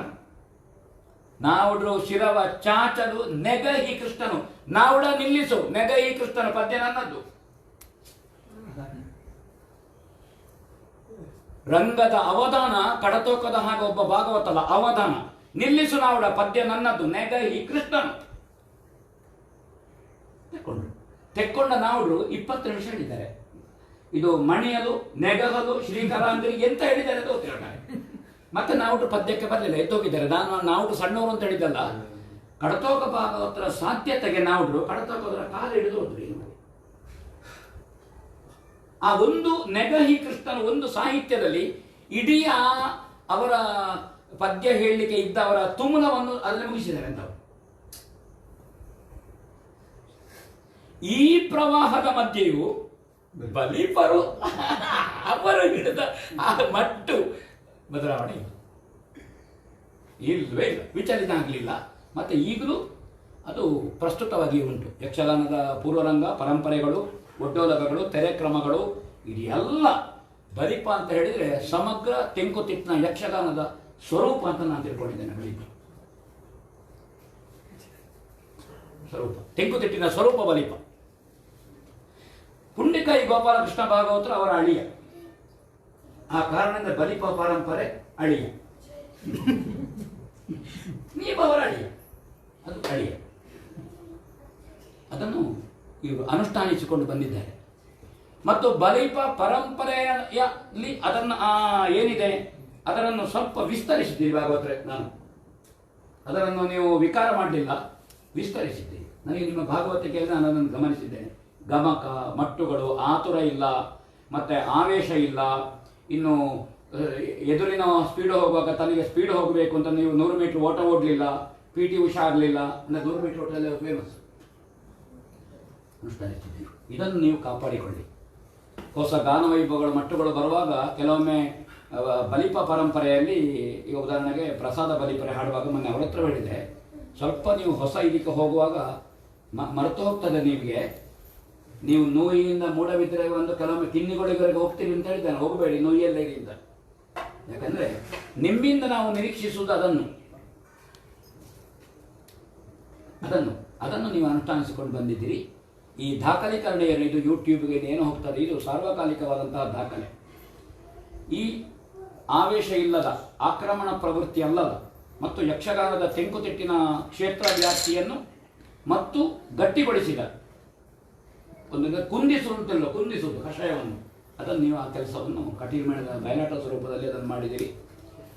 ಈ ಕಾರ್ಯಕ್ರಮಗಳು ಇಂಥ ಸಂದರ್ಭದಲ್ಲಿ ಈ ರೀತಿ ಆನ್ಲೈನ್ನ ಮೂಲಕವಾಗಿ, ಯೂಟ್ಯೂಬ್ನ ಮೂಲಕವಾಗಿ ಇಂಥದ ಸಂಗ್ರಹ ಮತ್ತು ವಿಸ್ತರಣೆ ಅಂದರೆ ಇದು ಕಲೆಯ ವಿಸ್ತರಣೆ, ಇದು ಕಲೆಯ ಸೀಮೋಲ್ಲಂಘನ ಅಲ್ಲ, ಇದು ವಿಸ್ತರಣೆ ಅಂದರೆ ಹೇಗೆ ಅಂದರೆ ನಾವು ಒಂದು ಬೇಲಿ ದಾಟಿ ಹೋಗೋದು, ಇದು ಬೇಲಿ ದಾಟಿ ಹೋಗೋದಲ್ಲ, ನಮ್ಮ ಬೇಲಿಯನ್ನೇ ತೆಗೆದು ನಾವು ಆಚೆ ಹಾಕುವಂಥದ್ದು. ಇದು ಆವರಣದ ವಿಸ್ತರಣೆಯನ್ನು ನೀವು ಈ ಥರ ಉಳಿತಾಯ ಕುಟುಂಬ ನೀವು ಮಾಡಿದಿರಿ, ಅದನ್ನು ಮಾಡ್ತಾ ಇದ್ದೀರಿ ಅಂತ ಹೇಳಿ ಇವತ್ತಿನ ಬೆಳಗ್ಗಿನ ನಿಮ್ಮ ಕಡಿದು ಮಾಡಿದ ಇಡ್ಲಿಯಿಂದ ತೊಡಗಿ, ಈಗೆಲ್ಲ ಅಂಗಡಿಯಿಂದ ಅಂದರೆ ಬಲಿಪ ಪರಂಪರೆ ಅಲ್ವೋ, ಅಂಗಡಿಯಿಂದ ತರಲಿಕ್ಕಿಲ್ಲ, ಅದು ಕಡಿದು ಮಾಡೋದು ಬಲಿಪ ಪರಂಪರೆ. ಅದು ಮಾಡಿದ್ದೀರಿ. ಮಧ್ಯಾಹ್ನದ ಊಟವು ಒಳ್ಳೆ ನಿರೀಕ್ಷೆಯಲ್ಲಿದ್ದೇವೆ ನಾವು, ಸಂಜೆಯ ತಿಂಡಿ ಒಳ್ಳೆ ನಿರೀಕ್ಷೆಯಲ್ಲಿದ್ದೇವೆ, ಅದು ಇದಕ್ಕಿಂತ ಹೆಚ್ಚು ಅಂತ ಹೇಳಿ ನಿಮ್ಮ ಈ ಬ್ಯಾಂಕ್ ಉದ್ಯೋಗ ಮತ್ತು ಇದರ ಒಳಗೆ ನಮಗೆ ಬ್ಯಾಂಕ್ ಉದ್ಯೋಗ ಹೇಳಿದ ಒಳ್ಳೆ ನಮಗೆ ಒಂದೇ ಕಾಣೋದು, ಭುವನೇಶ್ವರಿ ಹೇಳಿದ್ದು ನಗದು. ಬ್ಯಾಂಕಿನೊಳಗೆ ಹೋದೊಳ್ಳೆ ನಮಗೆ ಕಾಣೋದು ನಗದು, ಬೇರೆ ಬೋರ್ಡ್ ಇಲ್ಲ, ನಗದು. ಆದರೆ ಇಲ್ಲಿ ಇಲ್ಲ, ಇಲ್ಲಿ ನಗುವುದು ಸಹಜ ಧರ್ಮ, ನಗದು ಅಲ್ಲ. ಆ ಕೆಲಸವನ್ನು ಕಲೆಯಲ್ಲಿ ಕಲಾರಾಧನೆಯನ್ನು ಈಶಾವಾಸ್ಯದಲ್ಲಿ ಮಾಡಿದ್ದೀರಿ. ಇಲ್ಲಿ ಕಲಾದೇವಿ ನಿತ್ಯ ಸಾನ್ನಿಧ್ಯಗೊಳ್ಳಿ, ಕಲಾದೇವಿಯ ಹೆಜ್ಜೆ, ಗೆಜ್ಜೆಯ ನಾದ, ಮೃದಂಗದ ನಾದ, ಚೆಂಡೆಯ ನುಡಿತ ಮತ್ತು ಕಲೆಯ ತುಡಿತ ಅದು ಹೃದಯಂಗಮಾಗಬೇಕು, ಹೃದಯದಲ್ಲಿ ಕಲೆ ಆಗಬೇಕು, ಅನುರಣಿಸಬೇಕು. ಇದು 4 ಮನೆಗಳಿಗೆ ಪ್ರೇರಣೆ ಕೊಡಲಿ. ಬ್ಯಾಂಕಿನವರು ಶನಿವಾರವೂ ತಿಂಗಳಿನಲ್ಲಿ 2 ದಿವಸ ರಜೆ ಸಿಕ್ಕಿದೆ ನಿಮಗೆ, ಎಂತ ಮಾಡ್ತಾರಪ್ಪ, ಉಳಿದ 4 ಜನಕ್ಕೆ ಇದು ಪ್ರೇರಣೆ ಆಗಿದೆ, ಇದನ್ನು ಮಾಡ್ಬೋದು ಅಂತ ಆಗಲಿ ಅಂತ ಆಶಿಷ್ಟ.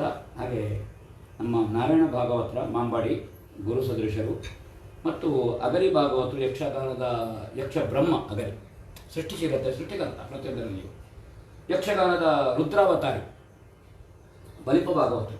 ಈ ಶೈಲಿ, ಈ ಪರಂಪರೆ, ಈ ಮಾರ್ಗ ಇದು ರಾಜಮಾರ್ಗವಾಗಿ ಯಕ್ಷಗಾನಕ್ಕೆ ಬಾಕಿದವರಿಗೆ ಸಾಗಲಿಕ್ಕೆ ರಥಬೀದಿ ಆಗಬೇಕದು. ಹಾಗೆ ರಥಬೀದಿಯಲ್ಲಿ ಒಂದು ಬದಿಯಿಂದ ಅಗರಿಯವರು ನಿಲ್ತಾರೆ, ಒಂದು ಬದಿಯಿಂದ ಬಲಿಪ ಭಾಗವತರು ನಿಲ್ತಾರೆ. ಆ ರಥಬೀದಿಯಲ್ಲಿ ಒಂದು ಇದು ಹೋಗಬೇಡುವ ಐರಾವತ, ಅದು ಮಾಂಬಾಡಿ ನಾರಾಯಣ ಭಾಗವತರು. ಎಲ್ಲ ಕಾಲಕ್ಕೂ ಎಲ್ಲರಿಗೂ ಗುರುಗಳು ಮಾಂಬಾಡಿಯವರು, ಯಕ್ಷಗಾನದ ಗುರುಗಳು. ಹಾಗೆ 3 ಜನರು ಯಕ್ಷಗಾನದ ಪ್ರಾತಸ್ಮರಣೀಯರು, ಮಾಂಬಾಡಿ ನಾರಾಯಣ ಭಾಗವತರು, ಅಗರಿ ಮಾರ್ಗ, ಬಲಿಪ ಮಾರ್ಗ. ಈ ಪ್ರಾತಸ್ಮರಣೀಯವನ್ನು ನೆನಪಿಸಿ ಅವರ ದಿವ್ಯ ಸ್ಮೃತಿಗೆ ಇವತ್ತಿನ ಕಾರ್ಯಕ್ರಮವನ್ನು ಸಮರ್ಪಿಸಿ ಎಲ್ಲರನ್ನು ಮತ್ತೆ ಸ್ವಾಗತಿಸಿ, ನನ್ನ ಈ ಸ್ವಾಗತ ಮಾತು ಉದ್ದಾಯಿತು ಅಂತ ಪ್ರಾಮಾಣಿಕವಾಗಿ ಒಪ್ಪಿಕೊಂಡು ಅತ್ಯಂತ ಗಿಡ್ಡವಾಗಿ ನಿಲ್ಲಿಸುತ್ತೇನೆ. ನಮಸ್ಕಾರ.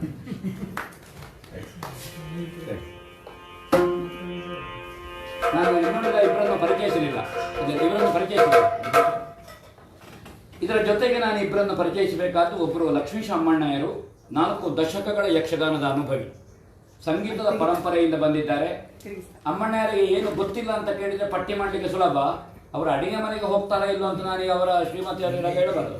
ಇಲ್ಲದಿದ್ದರೆ ಅಮ್ಮಣ್ಣರು ಎಲ್ಲವೂ ಗೊತ್ತಿರುವ ಒಬ್ಬ ಕಲೆ ಮತ್ತು ಕುಶಲಗಾರಿಕೆ ಉಳ್ಳವರು. ಎಲ್ಲ ಕೃಷಿ ಇರಬಹುದು, ಉಳಿದ ನಿಮ್ಮ ಮರಮಟ್ಟುಗಳ ಕೆಲಸ ಇರಬಹುದು, ಹೌದೌದು ಎಲ್ಲ ನೋಡಿ, ಕಾಮಗಾರಿ ಇರಬಹುದು, ಕುಸುರಿ ಕೆಲಸಗಳು. ಸೊ ಅವರ ಚೆಂಡೆಯನ್ನು ನೋಡಿದಲ್ಲಿ ಆ ಕೆಲಸ ಗಮನಿಸಬಹುದು ನಾವು. ಅವರ ಆಗೊಂದು ಇದು ತಕೊಂಡ್ರು ದೀಗಣ, ಅದ ದೀಗಣ ಮೊದಲೊಂದು ಎರಡು ಬೆಟ್ಟ ಉಂಟು, ಅದು ಅವ್ರ ಹತ್ರ ಮಾತ್ರ ಇರುವುದು, ಬೇರೆ ಇಲ್ಲ ಅದು. ಹೌದೌದು, ಲಕ್ಷ್ಮೀ ಶಮ್ಮಣ್ಣರು, ಕಡತೋಕ ಎಲ್ಲ ಭಾಗವತರ ಜೊತೆ ಉಂಟು ಅವರಿಗೆ. ಹಿರಿಯ ಭಾಗವತರು ಕಡತೋಕ, ಬಲಿಪರ ತುಂಬಾ ಪ್ರೀತಿಯ ಬದ್ಧ ಅಮ್ಮಣ್ಣರು. ಎಷ್ಟೋ ಸಲ ನನಗೆ ಅಮ್ಮಣ್ಣರು ಖುಷಿ ಆಗೋದು ಅಂತ ನಮ್ಮನ್ನು ಎತ್ತಿಕೊಂಡು ಹೋಗುದು ಹೇಳುದು. ಅವರು ಬಲಿಪುರದ ಎತ್ತಿಕೊಂಡು ಹೋಗಿ ಅವರ ಸಜ್ಜನಿ ನಮ್ಮ ಎತ್ತಿಕೊಂಡು ಹೋಗುದು ಅಶೋಕ್ ಭಟ್ರೆ. ಅಮ್ಮಣ್ಣರು ನಾನು ಮೊದಲಾಗ ನೋಡುದೇ ಇಲ್ಲ. ಹೌದು, ನಾನು ಎತ್ತಿಕೊಂಡು ಹೇಳುದು ಅಮ್ಮಣ್ಣರು ಆಗುತ್ತೆ ನಿಮಗೆ, ನಮ್ಮನ್ನು ಎತ್ತಿಕೊಂಡು ಹೋಗುದು ಹೇಳುದು. ಮತ್ತೊಂದು ಶಂಕರ ಭಟ್ರು ಅವರು ಹೇಳುದು, ಒಂದು ಲಯ ತಕೊಂಡ್ರೆ ಅಶೋಕ್ ಭಟ್ರೆ ಶಂಕರ ಭಟ್ರು ಮುಕ್ತಾಯವರೆಗೂ ಅದೇ ಲಯ ಅಂತ. ಅವರನ್ನು ಗದ್ದೆಯ ಹುಣಿಯಲ್ಲಿ ಕೊಂಡು ಹೋಗ್ಬೋದು ಹೇಳಿದವರು. ಅಂದ್ರೆ ಆ ಸಪುರದಲ್ಲಿ ಶಂಕರ ಭಟ್ರು ತಪ್ಪಲಿಕ್ಕೆ ಹೇಳೋದು. ಅವರಿಗೆ ಬ್ಯಾಲೆನ್ಸ್ ಅಂತ ಶಬ್ದ ಗೊತ್ತಿಲ್ಲ. ಗದ್ದೆಯ ಹುಣಿಯಲ್ಲಿ ಶಂಕರದಲ್ಲಿ ಅವರು ಹೋದರು ಅಂತ ಒಂದು ಅಡಿಕೆ ಮರದ ಸಂಘ ಹಾಕಿದ್ರು ಶಂಕರ ಭಟ್ರು ಹೋದರು ಅಂತ ಶಪುರದಲ್ಲಿ ಲಯವನ್ನು ಹೇಳುದವರು. ಹಾಗೆ ಅಂತ ಒಬ್ಬರು ಹಿರಿಯ ಮೊದಲೆಗಾರರು ನಮ್ಮ ಜೊತೆಗಿದ್ದಾರೆ. ಎಲ್ಲ ಮಟ್ಟುಗಳು. ಅದರ ಒಂದು ಅಮ್ಮಣ್ಣರು ತುಂಬ ಮಾತು ಕಡಿಮೆ, ಮಾತಾಡಿದರೆ ತುಂಬ ಮಾತಾಡ್ತಾ. ಈ ದೊಡ್ಡ ಮೊದಲೆಗಾರರ ಗುಣವೂ ಹೌದು, ದೋಷವೂ ಹೌದು. ಈ ಶಂಕರ ಭಟ್ರು ಅಮ್ಮಣ್ಣರು ಸ್ವಲ್ಪ ಮಾತಾಡಬೇಕಾಗಿತ್ತು. ಆವಾಗ ಕಿರಿಯರಿಗೆ ಈಗ ರಾಜಮಾರ್ಗವೇ ಬೇಕು, ಗದ್ದೆ ಹುಣಿಯಲ್ಲಿ ಹೋಗ್ಲಿಕ್ಕೆ ಆಗೋದಿಲ್ಲ. ನೀವು ಈ ಕಿರಿಯರಿಗೆ ಎರಡು ದಡಗಳು, ಶಂಕರ ಭಟ್ರು ಮತ್ತು ಲಕ್ಷ್ಮೀ ಶಮ್ಮಣ್ಣರು ಎರಡು ದಡಗಳು, ಎಲ್ಲಿ ಮೀರಬಾರದು, ಅತಿಕ್ರಮಣ ಮಾಡಬಾರದು ಅಂತ ಹೇಳಲಿಕ್ಕೆ. ಹೌದು, ನೀವು ಅದನ್ನು ಇನ್ನಾದರೂ ಸ್ವಲ್ಪ ಮಾತಾಡಿ.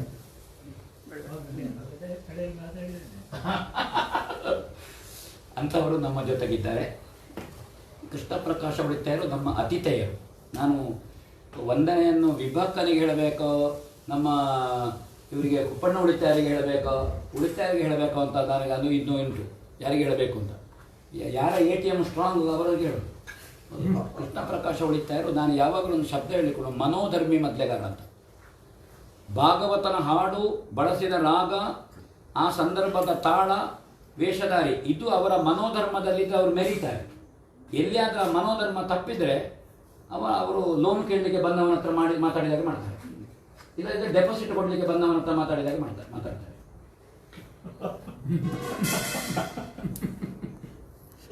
ಅದು ಮನೋಧರ್ಮ. ಅದು ಬಹಳ ಅವರ ನುಡಿತಗಳು. ಮತ್ತು ಎಡಬಲದ ಬ್ಯಾಲೆನ್ಸಿಂಗ್ ಅದು ಬಹಳ ಮುಖ್ಯ. ಬ್ಯಾಲೆನ್ಸಿಂಗ್ ಮೊದಲೆಗಾರ, ಎಡ ಮತ್ತು ಬಲ. ನಾನು ಅದನ್ನು ಕಂಡದ್ದು ಒಂದು ಬಲ್ಲಾಳ್ರ ಹತ್ರ. ಬ್ಯಾಲೆನ್ಸಿಂಗ್ ಲಕ್ಷ್ಮೀ ಶಮ್ಮಣ್ಣರು ಬ್ಯಾಲೆನ್ಸಿಂಗ್, ಪತ್ಯಾಣ ಶಂಕರ ಭಟ್ ಗ್ರೇಟ್ ಮೊದಲೆಗಾರ. ಒಂದು ಅವರಿಗೆ ಇನ್ನೂ ಗೊತ್ತಿಲ್ಲ ತಾನು ಗ್ರೇಟ್ ಮೊದಲೆಗಾರ ಅಂತ. ಅದು ಯಕ್ಷಗಾನದ ಪುಣ್ಯ. ಅವ್ರಿಗೆ ಹೇಳಬೇಕು, ಅದು ಇದು ಹನುಮಂತನೇ ಹೇಳಬೇಕು. ಶಂಕರನ ಒಮ್ಮೆ ಅಮ್ಮಣ್ಣ ಹೇಳಿದ್ದಾರೆ, ಎಂತ ಮೊದಲೆಗಾರ ಇರ್ಬೋದು, ಮನಸ್ಸು ತುಂಬ ಈಗ ಹಾಗೆ ಹೇಳೋ ಮೊದಲೆಗಾರ ಕಡಿಮೆ. ಇನ್ನೊಬ್ಬರನ್ನು ಗ್ರೇಟ್ ಮೊದಲೆಗಾರ ಅಮ್ಮಣ್ಣ ಹೇಳಿದ್ದಾರೆ, ಶಂಕರ ಭಟ್ ಬರ ಗ್ರೇಟ್ ಮೊದಲೆಗಾರ. ಈ ಅನುಸರಣೆಯಲ್ಲಿ ತನ್ನದೇ ಆದಂಥ ಮಟ್ಟು, ತನ್ನದೇ ಆದಂಥ ಅನುಭವ ಮತ್ತು ರಂಗದಲ್ಲಿ ಪೂರ್ತಿ ಎಂಜಾಯ್ ಮಾಡೋದು. ಅನೇಕ ಹಿಮ್ಮೇಳದವರು ಇದು ಇತ್ತೀಚೆಗೆ ಅರ್ಥಕಾರಿಕೆಯನ್ನು ಎಂಜಾಯ್ ಮಾಡೋದು ಕಾಣಲಿಲ್ಲ. ವೇಷಧಾರಿಗಳನ್ನು ಮಾತಾಡಿಸ್ಲಿಕ್ಕೆ ಭಾಗವತರಿಗೆ ಈಗ ಹೊಸ ಭಾಗವತರು ಬಂದರು. ಗಾನವೈಭವದವರು ಹೆಸರು ಹೇಳೋದಿಲ್ಲ, ಮಾತಾಡಿಸ್ಲಿಕ್ಕೆ ಗೊತ್ತಿಲ್ಲ. ಒಂದು ಉತ್ತರದ ಭವಿಷ್ಯದ ಉತ್ತರ, ಒಂದು ಶೂರ್ಪನಕ್ಕೆ ಮಾಡಿದರೆ ನಾವು ಯಾರ ಹತ್ರ ಮಾತಾಡಬೇಕು ಬಾರ್ಯಾರೆ? ಅಂತಹದ್ದಲ್ಲಿ ಆ ಹಿಮ್ಮೇಳವನ್ನು, ಅರ್ಥಗಾರಿಕೆಯನ್ನು ಸವಿಯುವ ಮತ್ತು ಸರಿಯಾಗಿ ವಿಮರ್ಶಿಸುವ ಒಂದು ಹೃದಯವಂತಿಕೆ ಇರುವ ಕೃಷ್ಣ ಪ್ರಕಾಶ ಉಳಿತಾಯ. ನಿಮ್ಮ ಮನೆಯಲ್ಲಿ ನಿಮ್ಮನ್ನು ನಾನು ಹೊಗಳೋದಲ್ಲ, ಈ ಸಂಘಟನೆಗೆ ಬೇಕಾಗಿ ಇವರಿಗೆ ಅಭಿನಂದನೆಯ ಮಾತುಗಳನ್ನು ಹೇಳಿ ನನ್ನ 2ನೇ ಸಲ ನನ್ನ ಮಾತುಗಳನ್ನು ಮುಕ್ತಾಯ ಅಂತ ಖಂಡಿತವಾಗಿ ಸ್ಪಷ್ಟ ಹೇಳ್ತೇನೆ.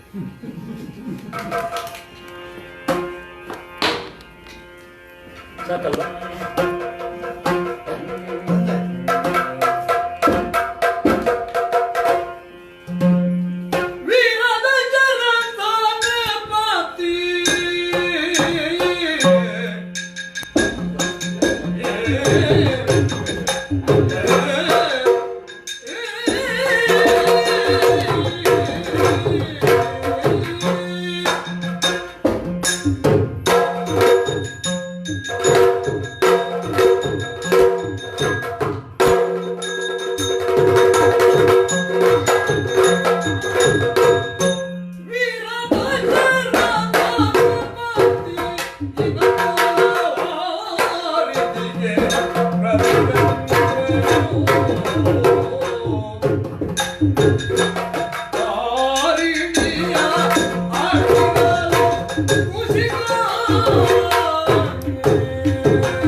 ಮಂತ್ರಿ ಮಹಾವೀರ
ಇಂದು ನಾವು ಪಟ್ಟಾಭಿಷೇಕ ಪ್ರಸಂಗದ ಕೆಲವು ಹಾಡುಗಳನ್ನು ಭಾಗವತಗಳಾದಂತಹ ಕುಂಡಿಕಾಯಿ ಗೋಪಾಲಕೃಷ್ಣ ಭಟ್ ಮತ್ತು ಕನ್ನಡಿಗಟ್ಟೆ ಭಾಗವತರು ರವಿಚಂದ್ರ ಕನ್ನಡಿಗಟ್ಟೆ ಅವರು ಇವರು ಹಾಡಲಿಕ್ಕಿದ್ದಾರೆ. ಇಲ್ಲಿ ಪ್ರಾಚೀನ ತೆಂಕುತಿಟ್ಟು ಯಕ್ಷಗಾನ ಪದ್ಧತಿಯಲ್ಲಿ ಹೇಗೆ ಹಾಡ್ತಾ ಇದ್ದೋ ಅದೇ ರೀತಿಯ ಒಂದು ಪ್ರಯತ್ನವನ್ನು ನಮ್ಮ ಯುವ ಭಾಗವತರು ಮಾಡಲಿಕ್ಕಿದ್ದಾರೆ, ಅದನ್ನು ಮಾಡ್ತಾ ಇದ್ದಾರೆ. ಇನ್ನು ಮುಂದಿನ ಪದ್ಯಗಳನ್ನು ಹಾಡಬೇಕು ಅಂತ ಕೇಳ್ಕೊಳ್ತಾರೆ. ನಾಳೆ ರಾಮಚಂದ್ರ ಮಂತರೆ ಮತ್ತೆ ಈ ಪಟ್ಟಾಭಿಷೇಕ ಸಂದರ್ಭದಲ್ಲಿ ರಾಮನಿಗೆ ಪಟ್ಟಾಭಿಷೇಕ ಆಗ್ತಾ ಇದೆ ಅನ್ನುವ ಒಂದು ವರ್ತಮಾನವನ್ನು ಕೇಳಿದಂತಹ ಮಂಥರೆ ಅವಳ ಮನಸ್ಸಿನ ಒಳಗಿನ ಒಂದು ಭಾವನೆಗಳನ್ನು ವ್ಯಕ್ತಪಡಿಸ್ತಾರೆ.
Thank you.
ಆಗೋದ್ರೆ ರಾಗದ ಹೆಸರು ಹೇಳಿ ಪದ್ಯ ಹೇಳಬೇಕು. ರಾಗದ ಹೆಸರು ಹೇಳಿ ಪದ್ಯ ಹೇಳಬೇಕು ಅಂತ ಡಿಮಾಂಡ್. ಹೆಸರು ಹೇಳಿ. ಇದು ಬಾಗಿಲು ಸ್ವಲ್ಪ ಎದುರು ಬನ್ನಿ, ಎದುರು ನಾನು ಇಬ್ಬರು ಎದುರು ಹೋಗ್ಬೇಕು. ಅದು ಮೊದಲೇ ಜಾಸ್ತಿ ಕೇಳ್ತದೆ. ಕರೆಕ್ಟ್ ರಾಗದ ಹೆಸರು ಕಮೆಂಟಿಗೆ ಉತ್ತರ ಕೊಡಬೇಡಿ. ಯಾಕೆಂದ್ರೆ ಬಲಿಪ ಪರಂಪರೆಯಲ್ಲಿ ರಾಗದ ಹೆಸರು ಒಬ್ಬ ಸಂಗೀತ ವಿದ್ವಾಂಸ ಒಂದು ಸ್ವರಸ್ಥಾನ ತಪ್ಪಿದೆ ಅಂತ ಮಟ್ಟಿನಲ್ಲಿ ಹೇಳುದು ಅಲ್ವಾ? ಮಟ್ಟು ಸ್ವಲ್ಪ ಎದುರು ಅವಾಗ ಇನ್ನೊಬ್ಬ ಕಮೆಂಟ್ ಆಗ್ತಾನೆ, ಅದೇ ಕೆಲಸ ಅವನಿಗೆ ನಿನ್ನ ಇಲ್ಲಿಗೆ ನಮ್ದು ಅದಕ್ಕೆ ಭಯ ಇಲ್ಲ.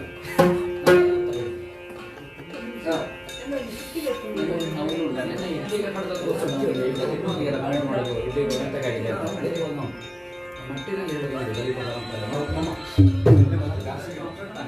ಕಮ್ಮಿ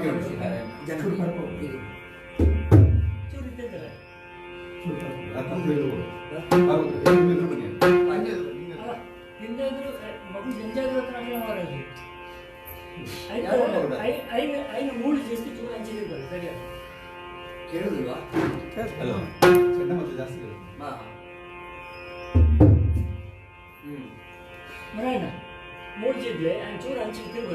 ಲೆಕ್ಕಿಗಾರ ಸಮಸ್ಯೆ ಬರುತ್ತೆ. ಅವು ಮೂಳು ಪ್ರತಿಧ್ವನಿ ಐಟಿಕೆ ಎಂದಾಗ ಮಾತ್ರ ಲೈವ್ ಆಯ್ತಾ ಲೈವ್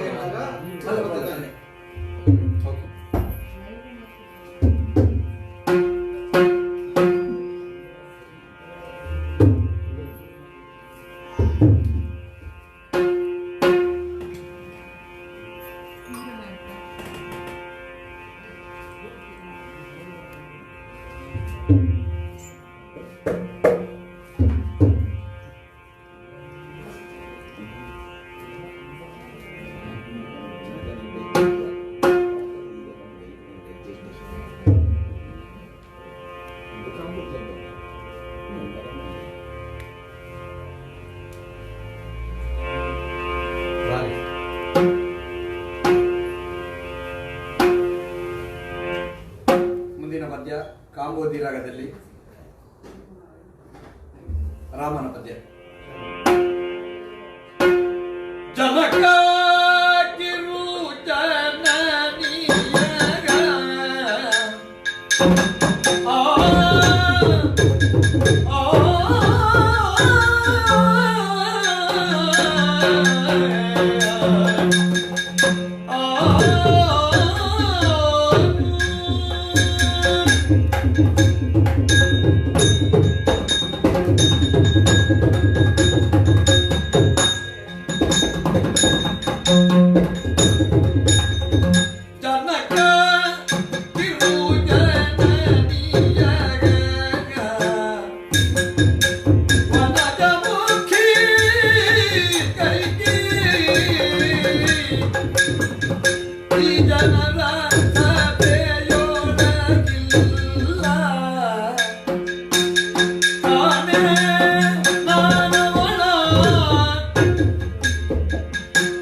ಈ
ಲಕ್ಷ್ಮಣ ಮಗ ವೀರ ನಿನ್ನೊಡಾಡುವುದೇನು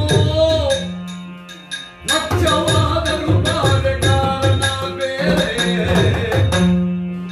ಹುಡುಗನಿದರಿಯ ಹೋಗಿ ಬೇಗದಲ್ಲಿ ನಮ್ಮ ಬಡವಿ ಪಾಲಕ ನಿಲ್ಲಿ ಬರಲಿ ಬೇಡಯ್ಯ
ಭೂಮಿಯನ್ನು ಎಲ್ಲ ಪುಟ್ಟ ನರಕಕ್ಕೆ ಭೂಮಿಯನ್ನು ಎಲ್ಲ ಪುಟ್ಟ ನರಕಕ್ಕೆ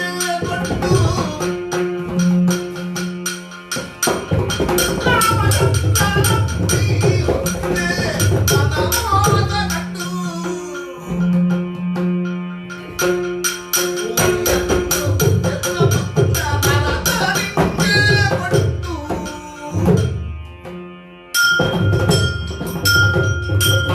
ಕುಶಲಕ್ಕೆ ನಿಂತು ಮನುಜರು ನೆನೆದುದು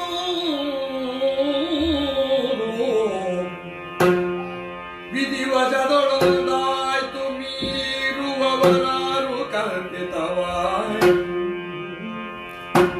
ವಸುದೇಶ ಕೊಟ್ಟ ನಂಬುಗೆಗೆ ಮೂರ್ಛಿತನಾಗಿ ಹಮ್ಮೈಸಿ ಬಿದ್ದಿದ್ದನು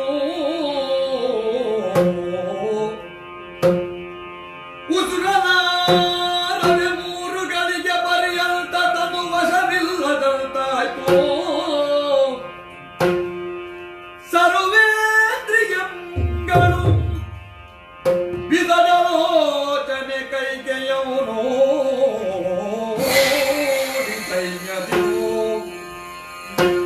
ದಶರಥೇಂದ್ರೋ ಪೇದನು ಕಂಬು ಕೈಟಿನಿ ಚಾರುತೀರೆ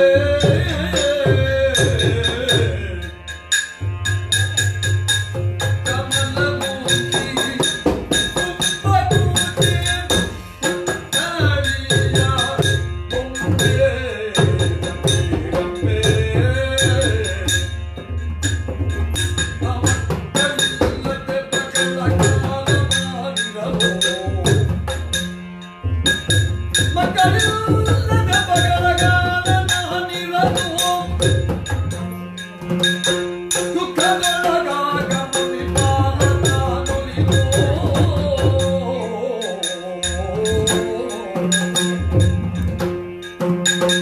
ಮಕ್ಕಳು ತುಪ್ಪದೇಗ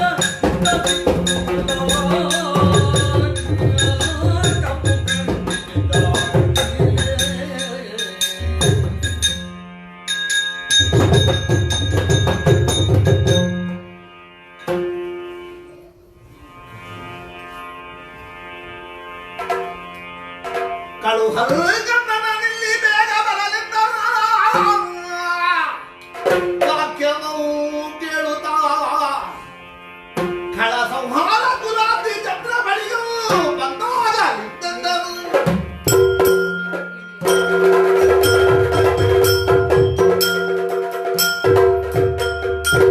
ತಾತ ನಿಮಗಿಯೂ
ಇದು ಚಿಂತೆಗಳಿಗೆ ಸುಗುಣಾಟೆ ಇದು ದಿನರಣ್ಯ ಮಾತಾಡೋಡಿರಬೇಕು ಇದು ದಿನ ನಿಗೆ ಜೀವದನೆ ದೇಶಾನಾದಿರವ್ವ ಇದು ಬಗೆಲದಗೆ ಇದು ಚಿಂತೆಗಳಿಗೆ ಸುಗುಣಾಟೆ